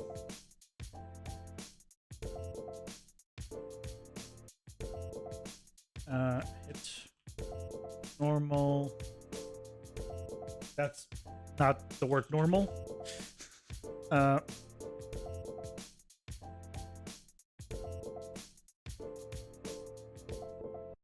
Vector. And then here I can do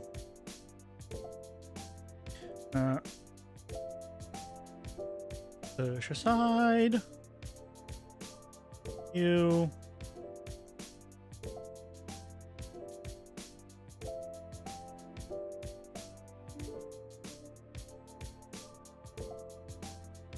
And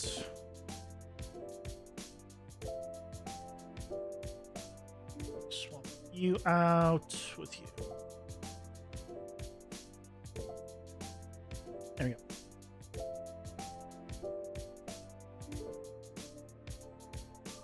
I can overwrite it later on another character if I need to. Okay. Hey, Basie, welcome in. Welcome. How's it going? Hope you're doing well. Save. Okay. It should all still work.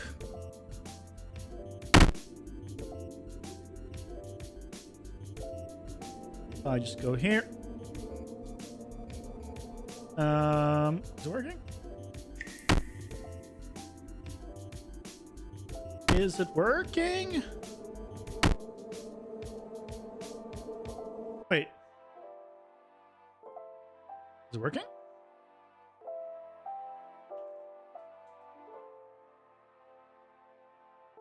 Brand string.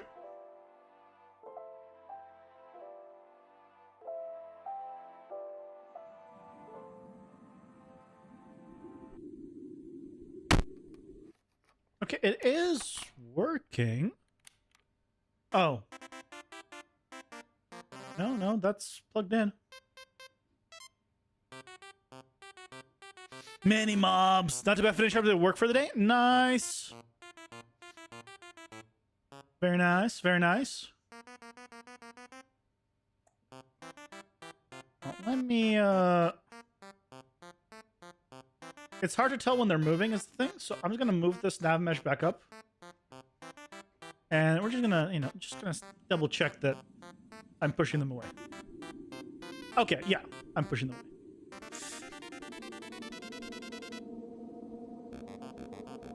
Okay. Whew. Still works. Everything's fine.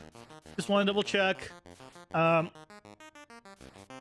The distance is fine. Everything's fine. Over right there is fine. Okay. Nav mesh back to where it was.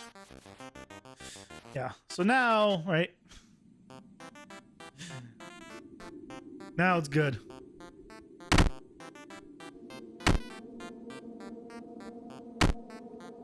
They go in, they attack me. They circle me. We're gonna need more, like, abilities and stuff, but this is, I'm quite satisfied with this. So let's check out, because we haven't today yet, the actual, let's try this out. Game. Why no load? Load! Oh, there we go.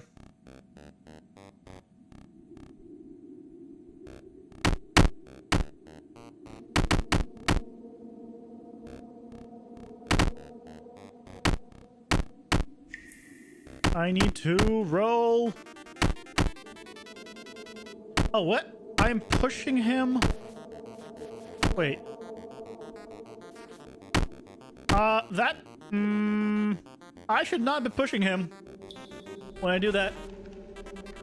Wait a second. Why am I pushing him?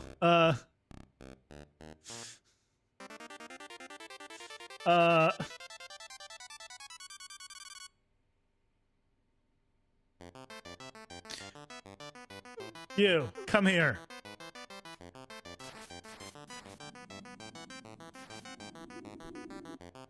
What? Why am I pushing you? This should not be firing.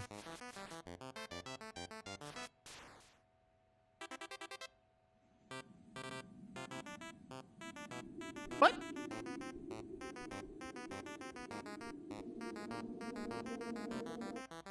Okay.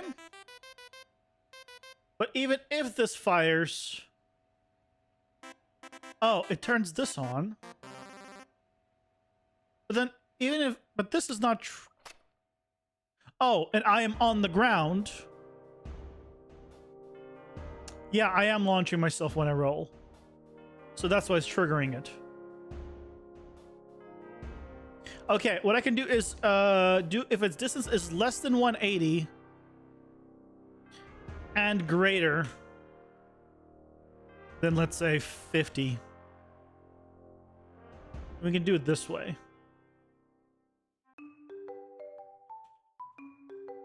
Because, yeah, I am using launch character for that.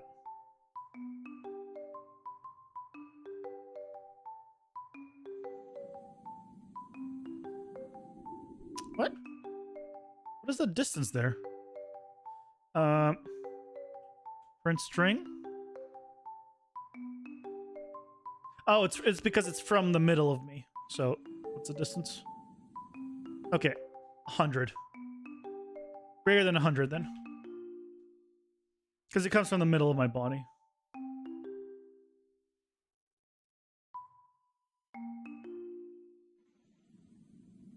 There we go.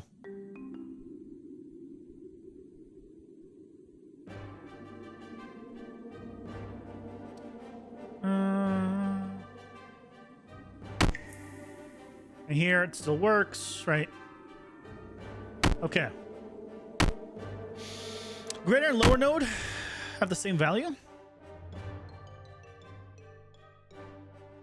No, greater than 100, less than 180. So as long as I'm between 100 and 180 on the distance, then we're good. Yeah. Otherwise, I just use an equal sign. Right. I wish there was a node that just allowed me to do this together. There's the execution one that allows you to compare. It's a compare. Yeah, there's this one. But I wish there was one that just gave me like a bool.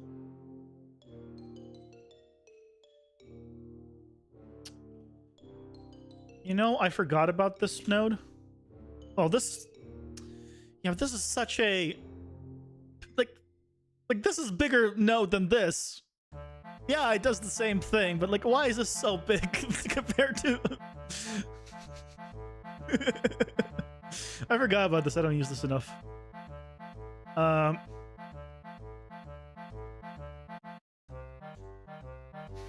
Minimum 100, max 180. I know why it is, because this is the equals controls.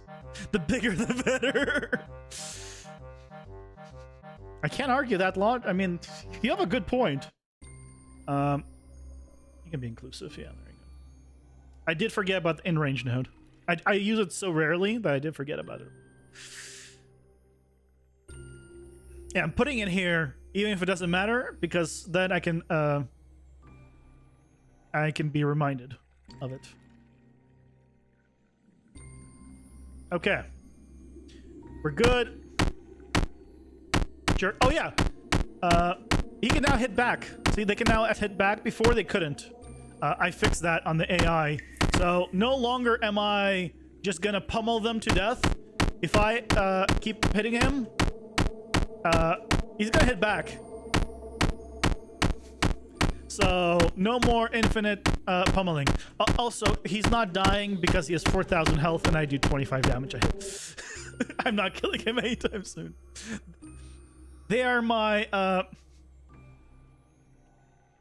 crash test skeletons, if you will.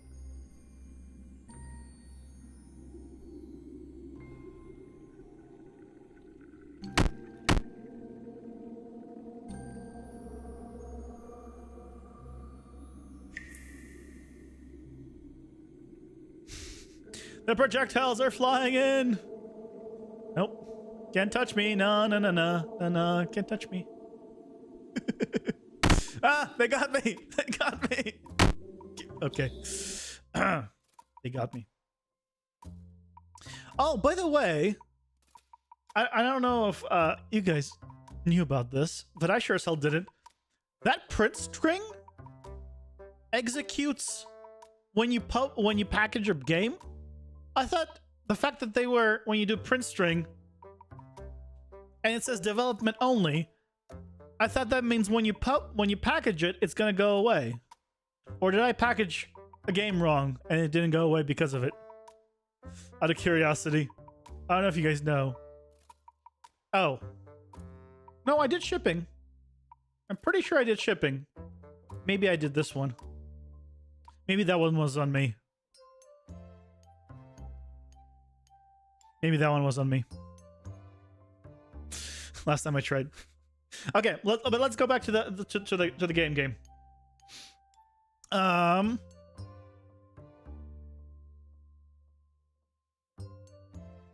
Okay, let's try it. Let's see how this all plays out. Ah, look at that! It actually loaded in the first try. Oh, I see a map over there. There's something behind me.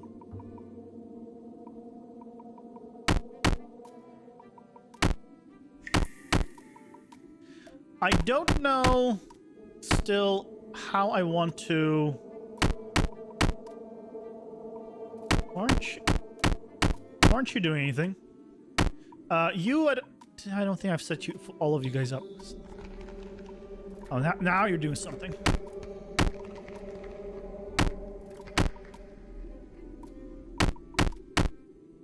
Nope, come back here.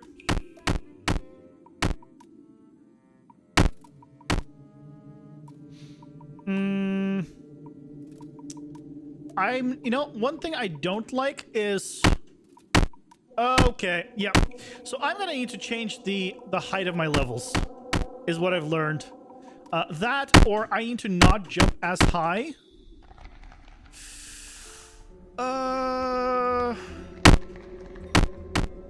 Okay, you know what? Let's change the height I jump.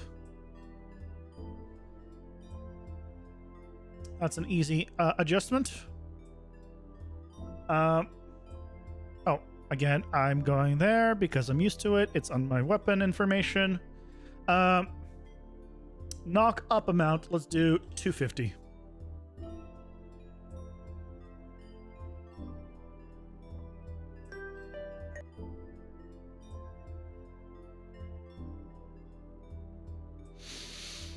And it's not loading. Load. I've asked about this on the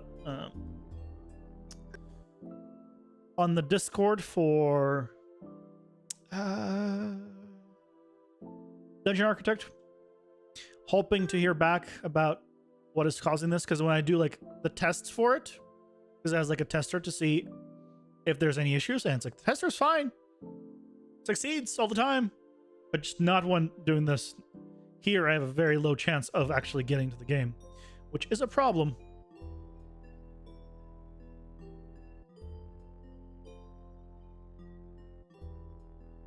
It goes away if you package and shipping in theory. Yeah, I think I might have. Yeah, as soon as I saw that the default is development, I'm like, maybe I...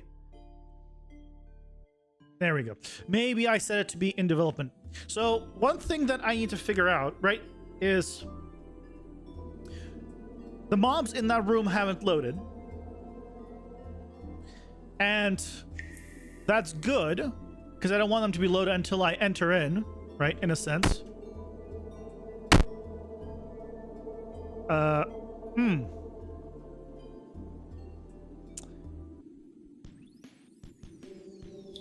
Too high? I think too high.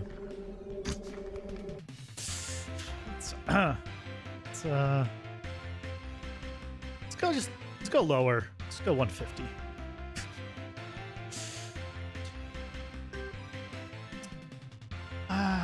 I don't know how to make the enemies look more interesting when they pop in. Also, I need to figure out.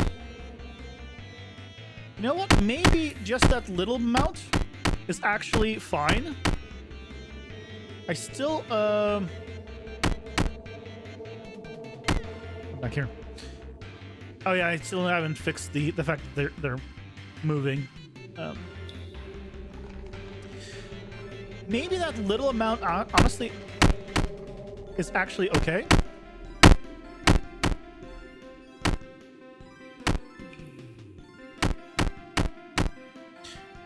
Because that should allow me to...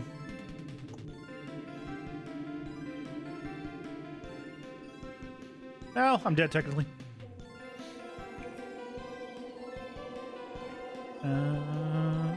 Oh, dead end. Jump off! Oh, I'm dead. Wait. Are the two doors right next to each other? That whole room was just a lie. No, come back here.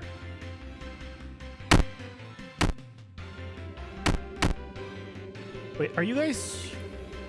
Hold on, can you attack me right now? Ah, crap. I need to fix the token system. There's a bug somewhere that I need to fix. And I think I might know where. So I have a token system where they can't all attack me at the same time. But clearly, they have taken more tokens than they're supposed to. And someone's not giving them back. But I have a feeling it's under the ranged... no, not the ranged. The... this one. I thought I need to do... Oh, yeah, here. Let me change this up. So this doesn't go here. Remove the pin.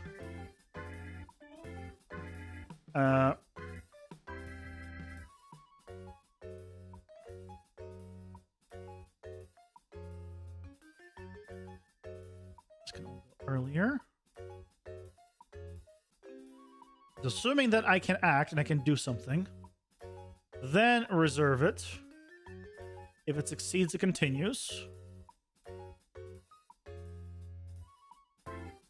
If it doesn't succeed, it just exits. And then here, it should return. I think it was potentially reserving, but not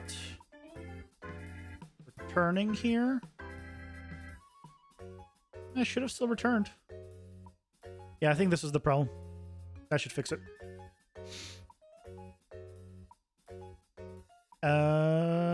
Game. Yay, load fast. Man, I'm so happy with this. I want to jump down there, but I can't. I can't jump down.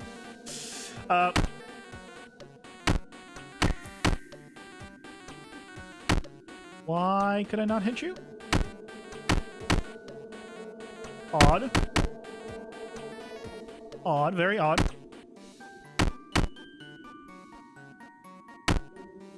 Ah, I blocked for once. I need to check my hit range. I think I need to adjust that potentially. Ah, yeah. When I'm in the air, I'm a sitting duck with these ranged jerks.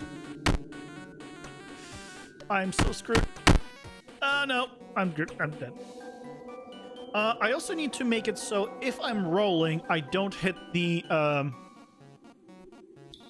hit animation. Let's fix that. If I go to my characters, take damage, it's at the stun. Where is this?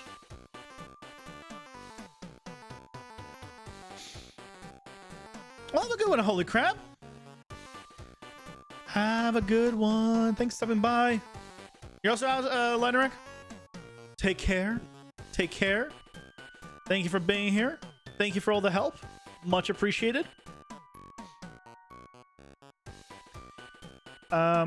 We want to not do this if I'm rolling. And so we can do, if I'm going to do get gameplay tags. Oh, no. We don't want to do this.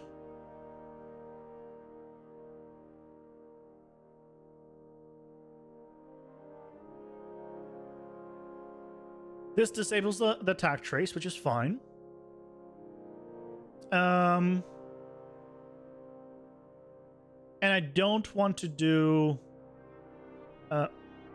cab be oh no, it's mistyped. Can be stunned. And this, don't do this if I'm blocking, if I'm ramming, if I'm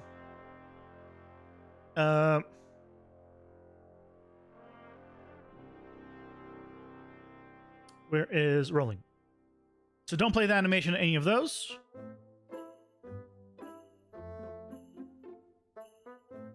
And here. I don't want to cancel my roll animation. If I'm mid animation, I get hit.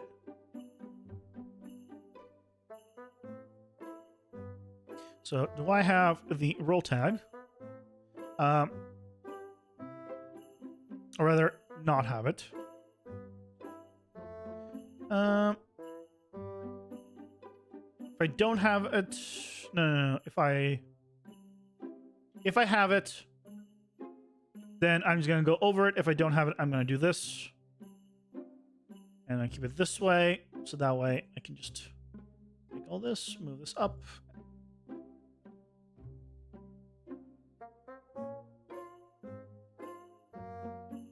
And it's just easier to route in this direction. Basically, I don't want to stop my rolling animation. Because when I was rolling and I was getting hits, because I don't have infinite invulnerability frames during this time, it was, right, I was like, I got hit, and then I was up, and I took my animations and all that. If I die, I still want to do that, and that still happens. Because when I die, then it doesn't matter what I'm doing. Stops active movement, stops all my animations, and then I play the defeated animation. What I also want to do is...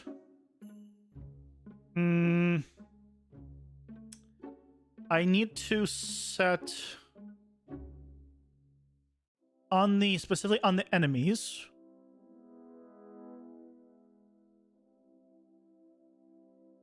enemy... Death. Game mode, game over. I'm no longer spawning the blood spread with that. That's all fine. Loot timer. Increases the score.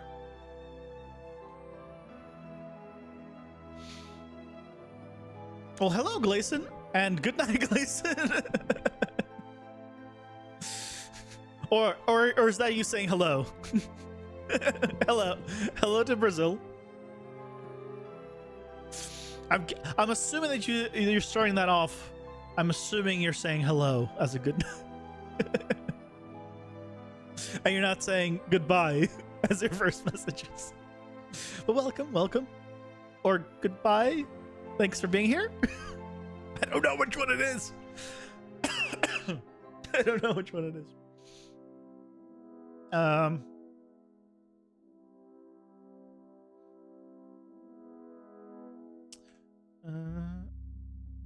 I'm setting this already. Okay.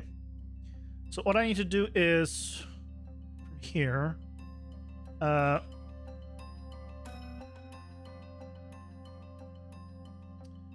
am I using this? Find references. No, I'm setting it here.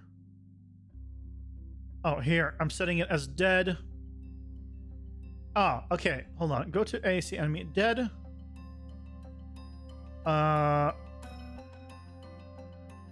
am setting myself as dead. No problem. Good. I'm glad you think so. I'm gonna snooze the ads for 5 minutes as I notice them about to play. Like, no ads. So we need to make sure that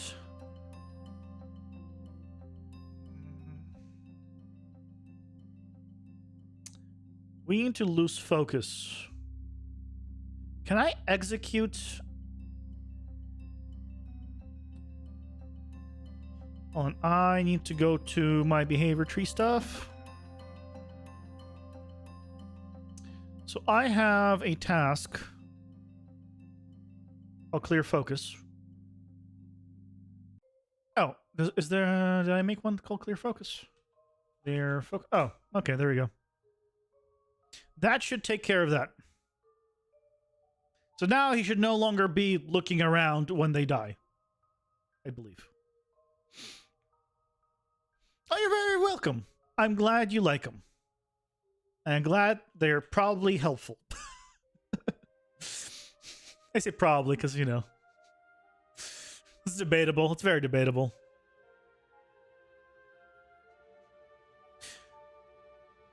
Very much debatable.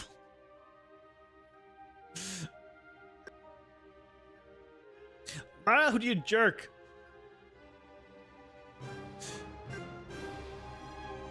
There you go.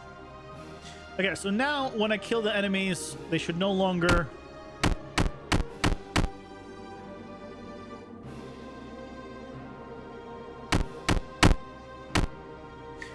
They should no longer move, like, look around. Like, they should just stay perfectly still. Now, you come back here.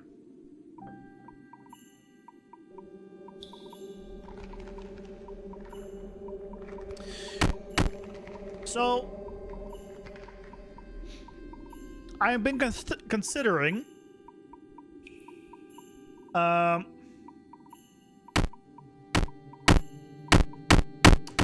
And I'm curious to get your guys' opinion on this. So I'm planning to have power-ups akin to Binding of Isaac, for those who haven't played, but basically just it modifies like my attacks, the power, maybe gives me like a new ability, things of that nature. But I've been thinking how to... Okay, I need to... Okay, I know what's going on there. I need to check their tags to make sure that they're not dead. If they're dead, they should not be being pushed. Yeah,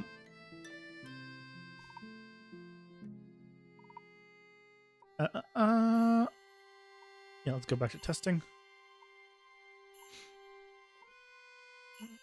So, what I was saying is, I'm going to have the power-ups that I get, but I haven't figured out the best way to give power-ups.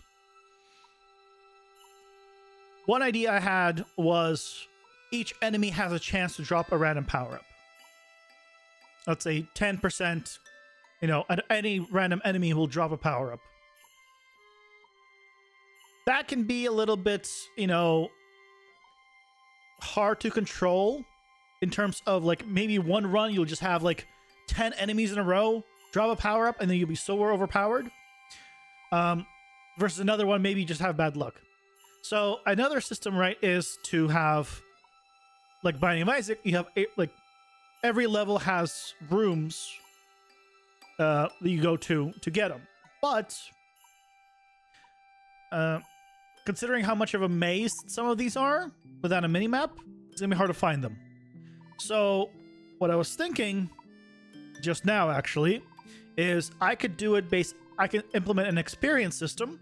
When you kill enemies, you gain experience.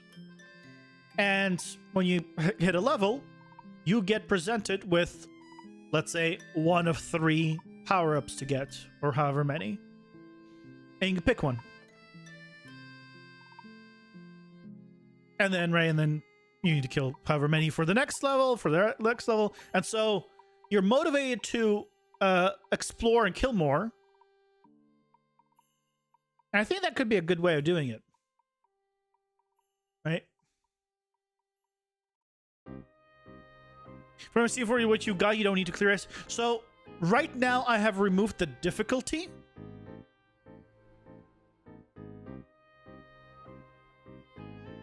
So you're forced out of speed running in many cases. Yeah.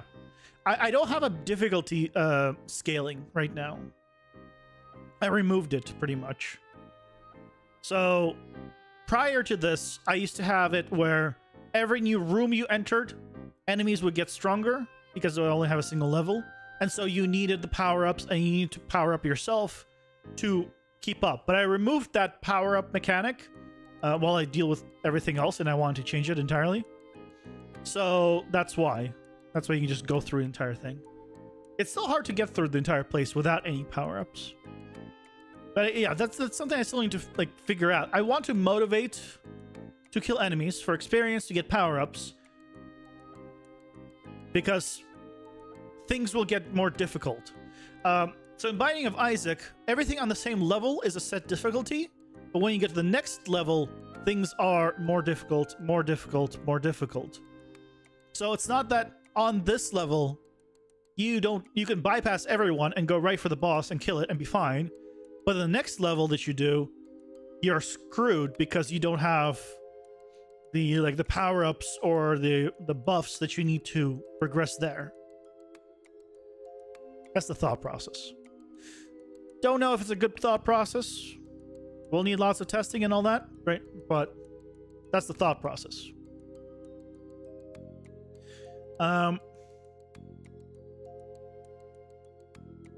But you at least need to clear the rooms you're in to progress. Oh, ads time. Ads are here. Pausing for ads. We'll wait for them. Wait for the ads and I'll explain it.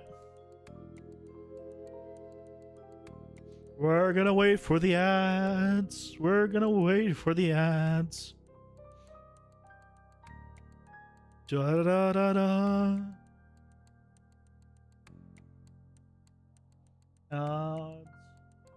Also, drink time, and then I'll explain that all that. Pixel shake. What ad revenue am I making for Bezos today? PlayStation, some game with the sword. Oh, Rise of the Ronin. What a terrible name.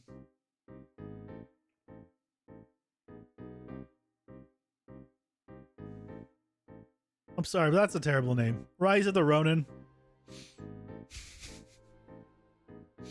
I mean, there's too many Rise ofs. But he can't hear me. Followed by another PS5 ad. And Red Bull gives you wings. Oh, so many fun fun ads. I'm gonna just find where I'm gonna need to do this. Here. I'm gonna need to do this.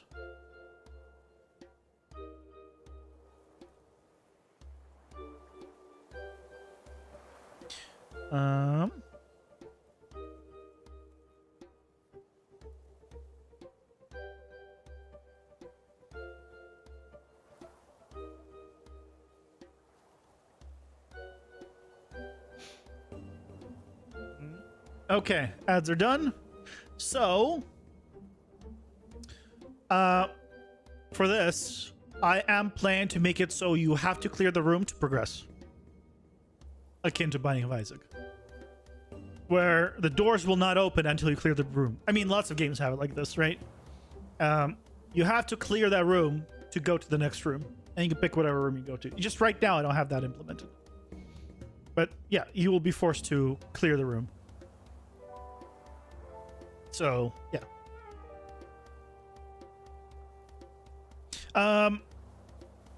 I need to make it...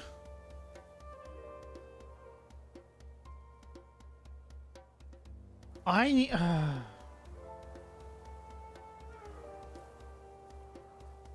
my rooms massive? Yeah, but I want the combat to be fast where it doesn't take long to get through them all. On a good day, Mangaruki, thanks so much for stopping by. Again, it's thought process and ideas that I have right now. Pixel Shake. How it's going to be implemented in like even a month time might be completely different. It is just... That's kind of what's going through my head as I'm doing this. I don't have it like all like fully planned out to a T yet. Just, okay, I kind of want to do this. I kind of want to do this. How do I do it? Let's try this. Let's try that. Let's try that. That's kind of how I do it. You're so mad right now? How can they get away without killing the mobs? Don't worry, they will kill all the mobs.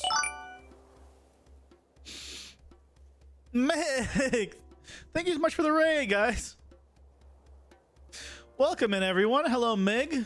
Hello, Milky Way Flurry. Welcome. Here, I'll show you guys what I do. I am currently making a game, and it is very much in prototype stage. So you'll have to excuse me. You'll have to excuse me as it fails to load multiple times, and hold on. Load, you jerk. People are watching. People are coming. Ah, there we go. Aha. Welcome to my 2.5D game that I'm working on. Lots of things still left to figure out. Very early stages. But welcome, welcome. Hope you're doing well.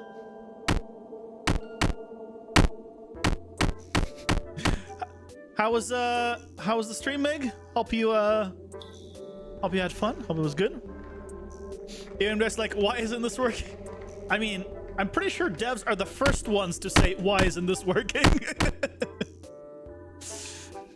Out of everyone to say that, I'm pretty sure devs are the first. Then it's everyone else.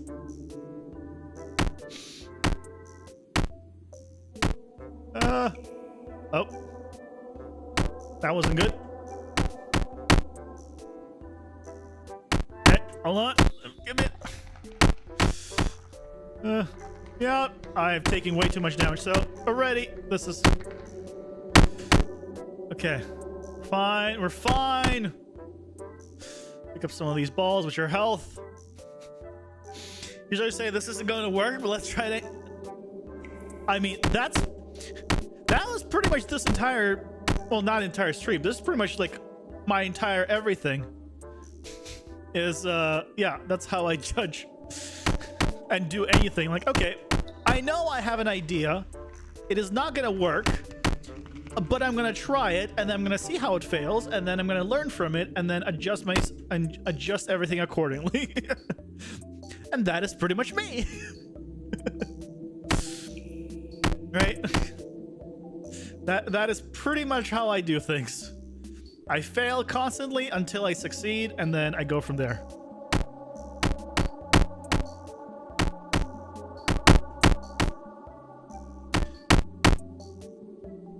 No, still got me. I have a block mechanic. I don't use it. I have a roll mechanic. I don't use it. I'm so bad at using my own mechanics. Just so bad.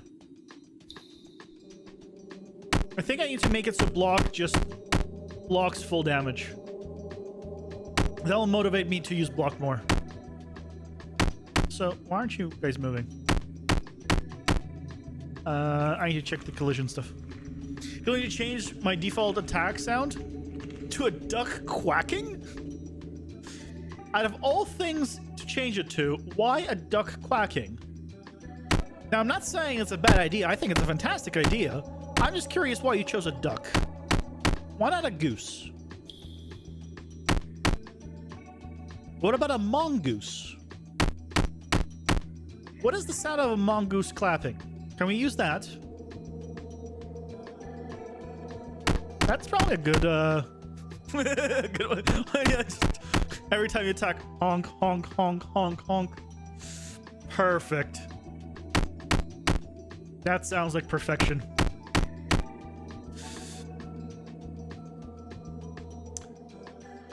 Yeah, so earlier I was mentioning that I might want to make it so you have to clear the room, but now that I think about it, maybe I make it so you clear a certain percentage of the room. That would be a good way of... You're not forced to clear every single enemy, but you can. And the way I'd probably do it is once you enter a room, the doors will close. And to leave the room,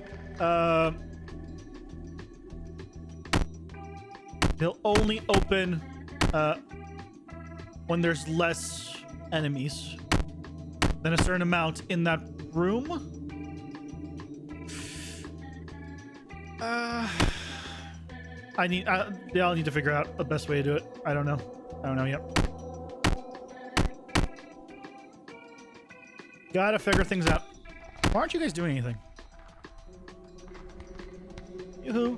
Guys? Guys? Do I not have a navigation mesh in here? I should.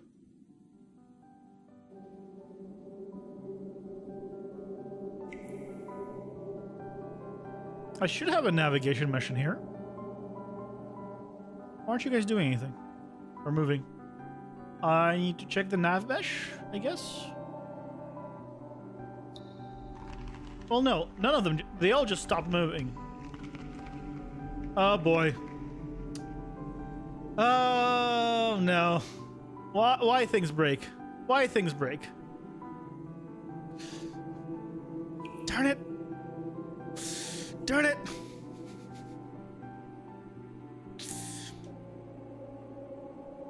We're doing very good on Valorant tonight. Nice. Also, I totally missed that.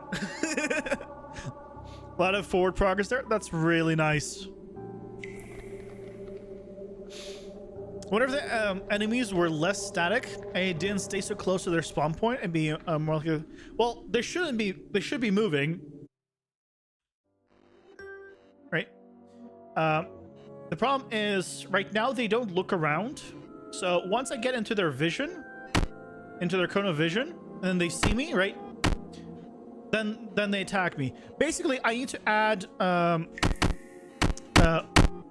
right, once I get their aggro, they're fine. What I need to do is make it so I make sounds as I walk, and then that can alert them on top of just seeing me, and then I'm good. Oh, so these are the power-ups. So this is S for stun, KT is knife throw. So there are different power-ups that I was they're there from the game jam, but I've disabled them. They're currently broken, so I don't pick them up. Yeah, so if I walk in here, they all saw me, and now I can continue fighting them and die. So I'm thinking we do this by setting. I'm gonna make it probably to do a percentage of the room to clear, but okay, let's think about this for a moment. So I go into the first, like, the room I'm in. I need to know how many enemies were spawned, and that can be detected on entering the room. It spawns them, so I can take that number, and then I can do a bind event and do an on-call event that when they die, they broadcast to the thing that spawned them that they have died, and when a certain amount of them have died, it will open the doors. And then the way I make it so the doors don't close behind you is when you enter a room, it first does the check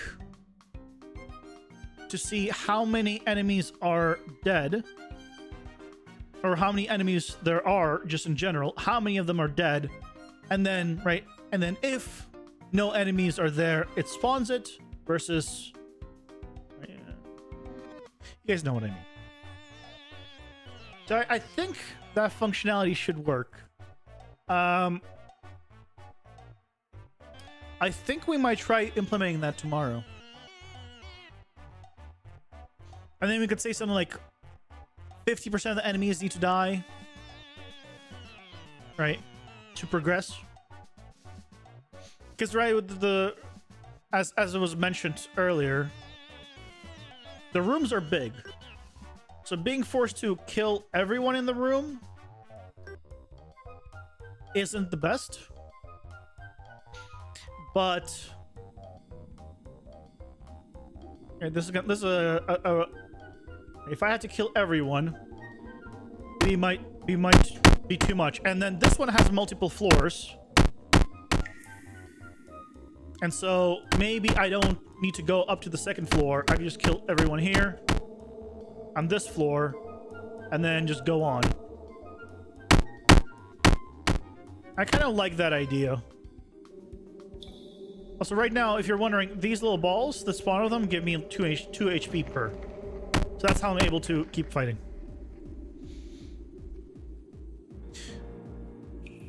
Do a blood or something system where you don't want to just be 50% of the weakest enemies get killed. A blood or so I have a system where if I re-enable it, I have a blood system But probably not the kind of blood system you're thinking of. I just do this. But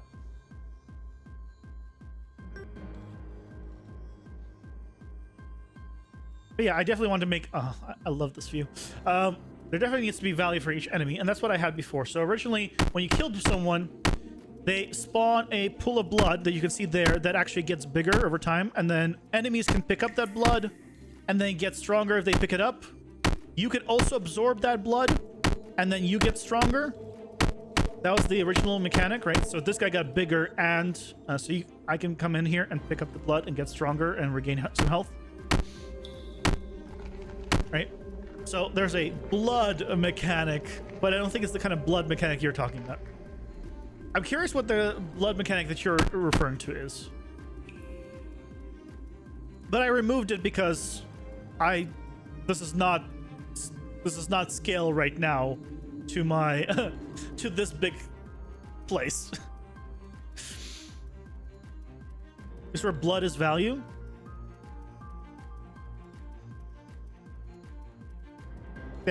But then but that's the same thing, right? Right? Like, I can have the enemies spill blood. Once enough blood is spilled, it opens the door.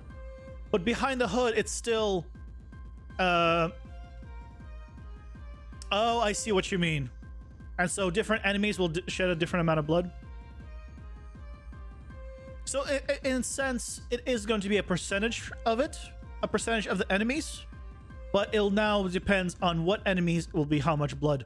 Okay, so like for example, I can make it so the skeletons have little blood because maybe there's a little bit of blood left on them, but like the big fat mushroom guys will drop a lot of blood because, well, they're just big sacks of blood, theoretically.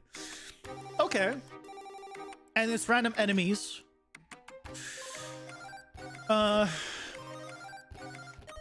Yeah, you're right. You're right. That's a very good point. That's a very good point. I think I will start.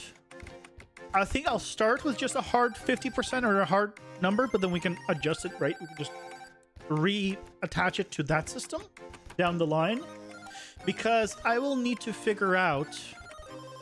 Well, no, hold on. What I can do is, when I spawn them, right, I can make a note of what I spawned. And I can make a note of how much blood they have. And then I can just, once everyone's spawned, I can add up how much blood each one of them have. And then take the amount of blood divided by, or get 50% of that, let's say, and then do the same thing. We get the same result, right? Yeah, I really like that, actually. Yeah, I like that. Then I can reuse my blueprint, my blood blueprint. Minus the the absorb mechanic and all that. Plus, I really like how the blood looks on the ground everywhere. I'm weird.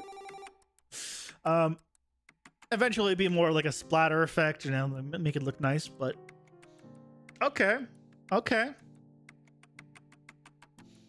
Yeah. That works. Yeah, I think tomorrow we'll work on that. We'll start figuring that out. That seems like fun. And I have an idea of how to do all that, so that's good. Yeah, okay. Oh yeah, before I get raided, I want to disable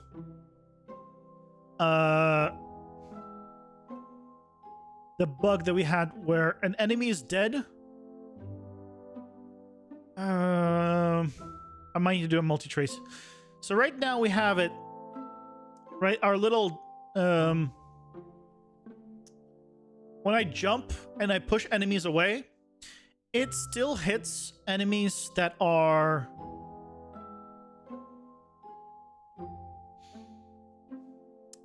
that are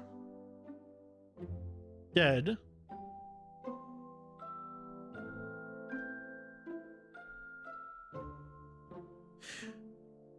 Well, hold on a second. Why is it hitting the enemies that are dead?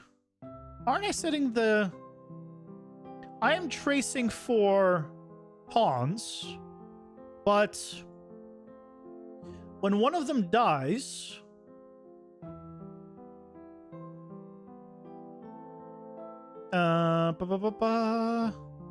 That's not here. When they die... I gotta clean up this place. Jesus Christ. Where's death? Oh, I'm setting the collision. I need to also set the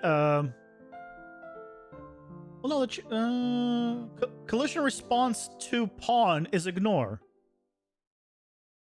Why are they still being triggered? Shouldn't this mean that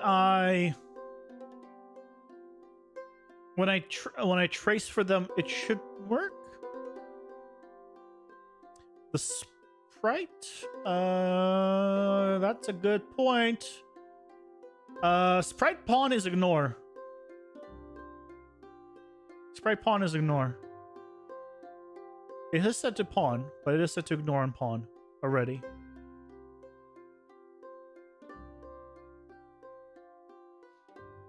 Honestly, the sprite should not just have any collision at all.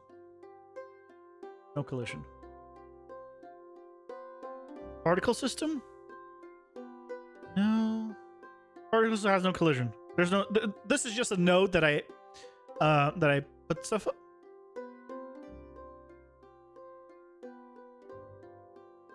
No, this stuff doesn't have collision on them. None of this has collision. It's only the sprite and the capsule component. Wait, why did this change to all checks here? I say no collision. Well, let's do custom. Ignore everything on the sprite. Sprite should not care about anything. The capsule component should care about things.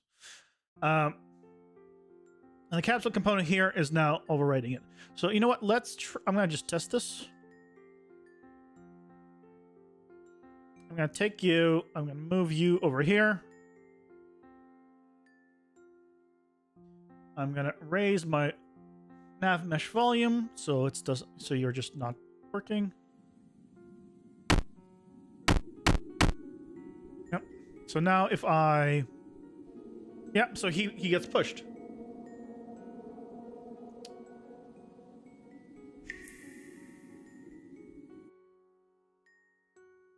So he definitely got pushed, even though his pawn collision is set to ignore.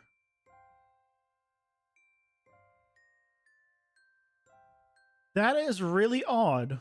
I thought that would change it for the traces as well. Does this not affect traces? Oh, it's collision response on channel.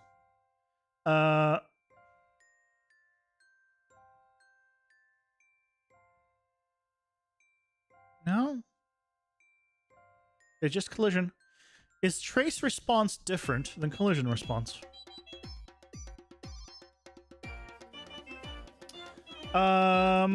Let's then do... I can add a new channel for custom trace. And I can set it up that way. And then I can make it when he goes into... When he goes to death, then he ignores that trace channel. And then problem solved.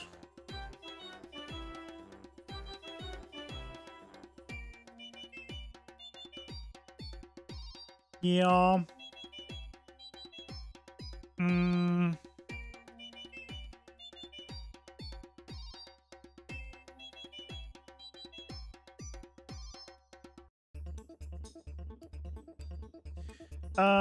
I have the ability trace. I can make a new one.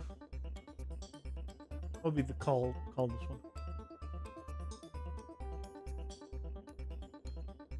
I mean, this is just going to be an enemy. This is effectively going to trace for...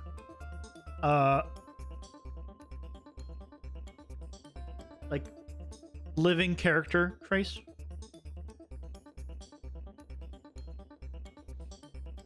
I can rename it later. So, I mean, let's try it. Default is going to be ignore.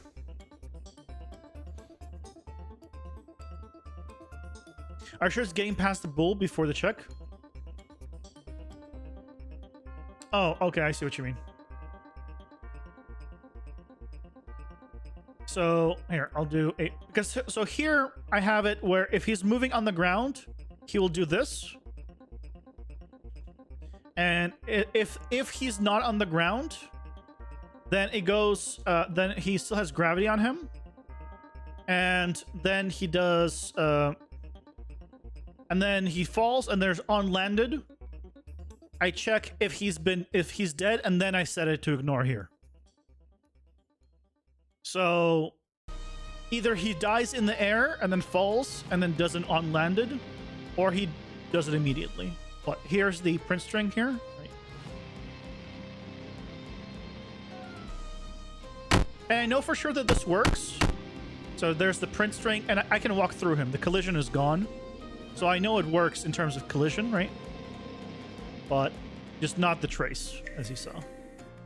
So, yeah. Collisions works, but not trace. That's fine. We'll do a new trace channel. And I'll just call this character. Ignore. I can rename it later. It's fine. So this is on the main guy. I'm going to do capsule component.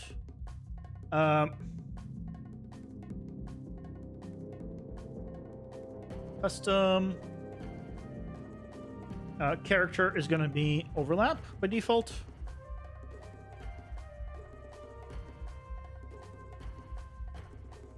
Yeah, we don't need the trace for floor. That was old stuff. So now, here, instead of trace for object, we do a trace. You're not tracing character instead of pawn by any chance? No, I'm chasing pawn. Character is not an option. So that's fine. We can do now a sphere trace by channel.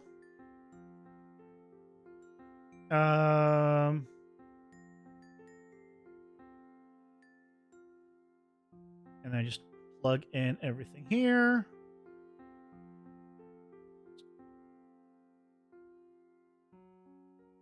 Oh, object types I don't need anymore. This is going to be character. Radius, same thing, will be 30. Or self, that's all good. So now I can do this. And now, on death, I can go capsule component, set collision response to channel. For character, going to be ignore.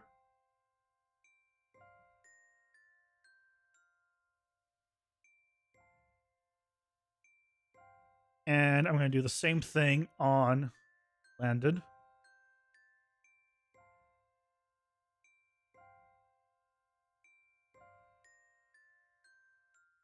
Effectively, this is so if he dies in the air, right? I don't want him to just pause and stay there in the air. But he waits till the gravity, and so he still has collision until he actually hits the ground, and then...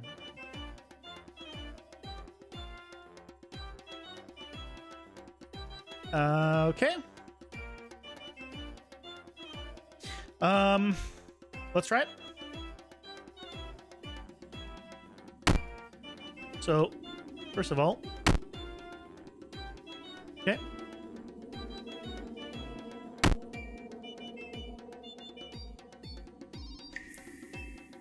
Yeah, I can push you. Yeah, let's kill you.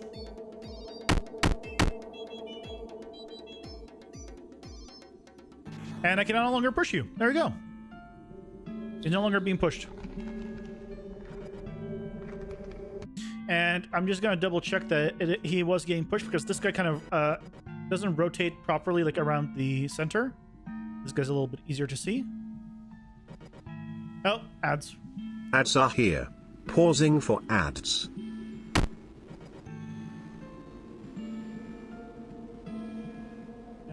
Is it not working?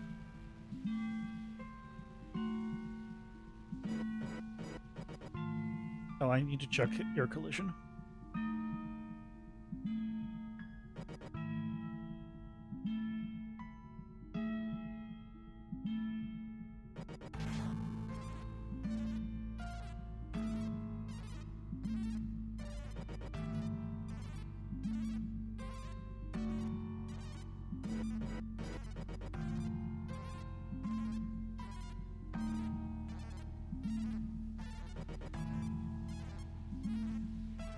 Oh, god.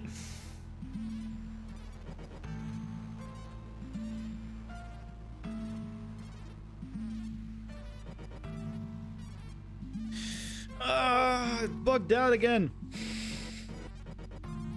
God damn it.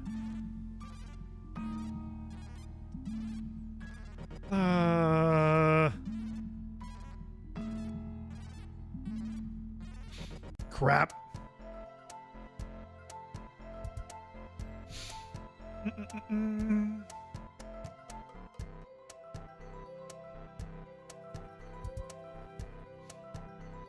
I'll explain it once the ads are done.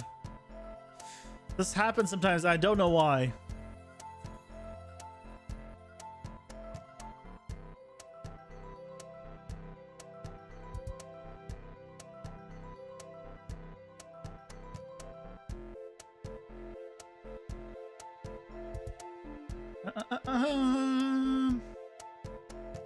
Okay.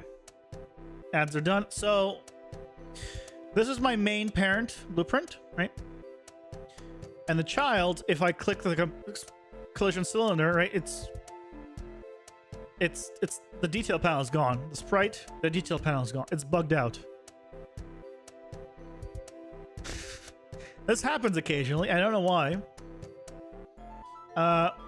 Let me try, because on this one, let me just try to proceed character reparent.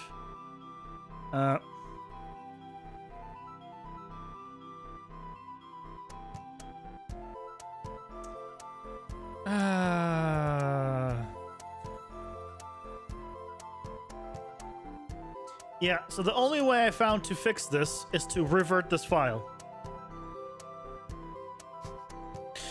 I don't know why it happens, but I no longer have access to anything up here. And so these guys aren't gonna work. Yeah, see, they've now realized they're bugged out, and the sprite is gone, right? Because nothing's loading. Well, no, this is just the sprite. This is just the object here. This is just the root component. Like if I click, here's that same capsule, right? That's just, you can't private the object in here.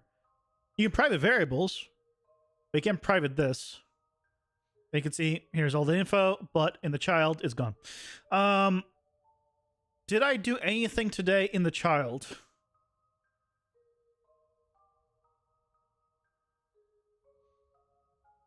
And I didn't do anything today in here.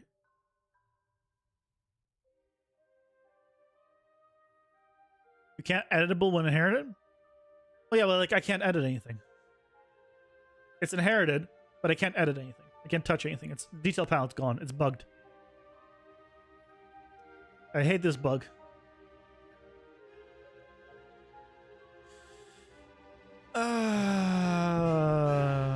Okay. I need to remember. Did we do anything on... I don't think we did anything on this guy.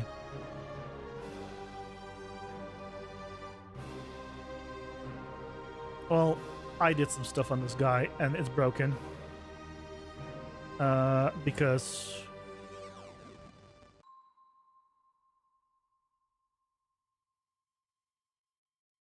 stuff.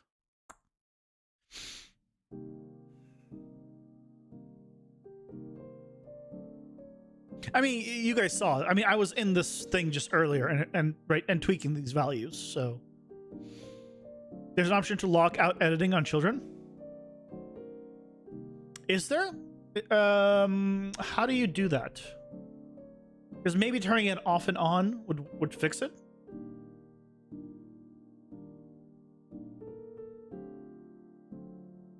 Because I've never heard of this setting.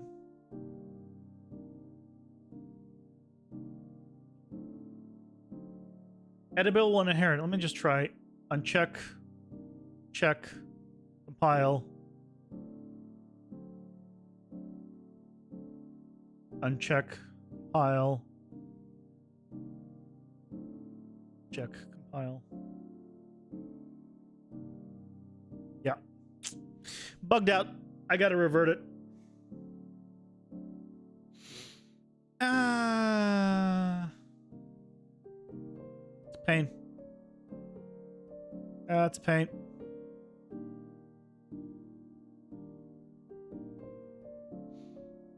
Okay, well, it is what it is. Well, in that case, this is gonna be a. This happened to me yesterday as well, but on the main root character. I don't know why it happens. I don't know why it happened just now.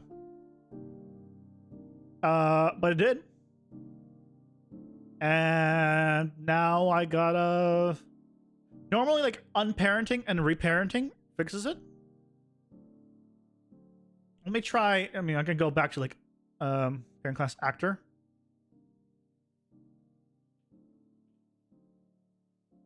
Action character. Oh, yeah. So now this is back. See? I went back all the way to actor and back, and now this is back. But... all of the children...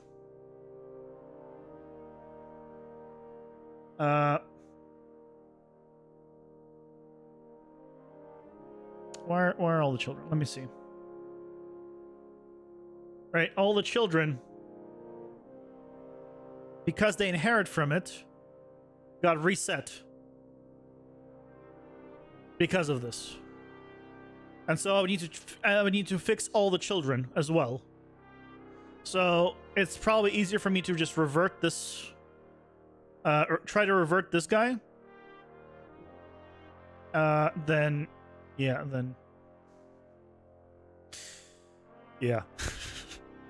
So, I'm gonna call it a night, and I'm gonna go try to fix this and deal with it, because yay, bug. Such a shit bug, too. Don't know why it happens. No idea at all.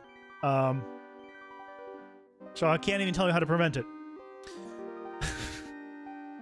Can you copy all the nodes and paste them somewhere as JSON before the revert? I was like, hello, Sarai. Sarai, I think. The problem is I don't remember what I did this today on this specific node. I can copy them. Yeah, I think I did this. So I can copy this, and it probably will. Like a notepad, then I can paste it back in, and then relink it. But then we need to recreate the variables and all that. Oh yeah, I could. Yeah, that's a good idea, Pixel Theory. I can just duplicate the blueprint and then revert it. Revert the other one. Yeah, that's actually a good way of doing it.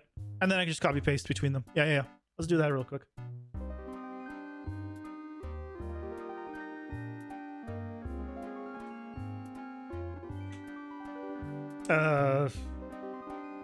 Not backup. Bugged. Yeah. And now I'll restore this one, and I'll try copy pasting between them. And then hopefully we'll be okay for tomorrow. I hate the shit when this happens. It happens too often. It might be a paper CD bug, but I don't want to say it's a paper CD bug, right? Because I can't confirm this is a paper CD bug. Because I have had this happen in other times, just not as often. So I don't think it's a paper CD bug. But I guess this is it for tonight. Thank you guys so much for joining me. I learned a lot. We got some good stuff done. Thankfully, the whole mechanic about the pushback mechanic and all that is on the main character. That is fine. And so I don't need to revert that. So theoretically, I just revert this one file that is we haven't done much today on, and we're good. Fingers crossed. But with that, I hope you guys have a fantastic rest of your day, wherever you are. And I'll be back tomorrow for door time, I guess. We're dealing with doors and blood tomorrow. Should be exciting. Should be fun. Okay, guys. Take care. Bye.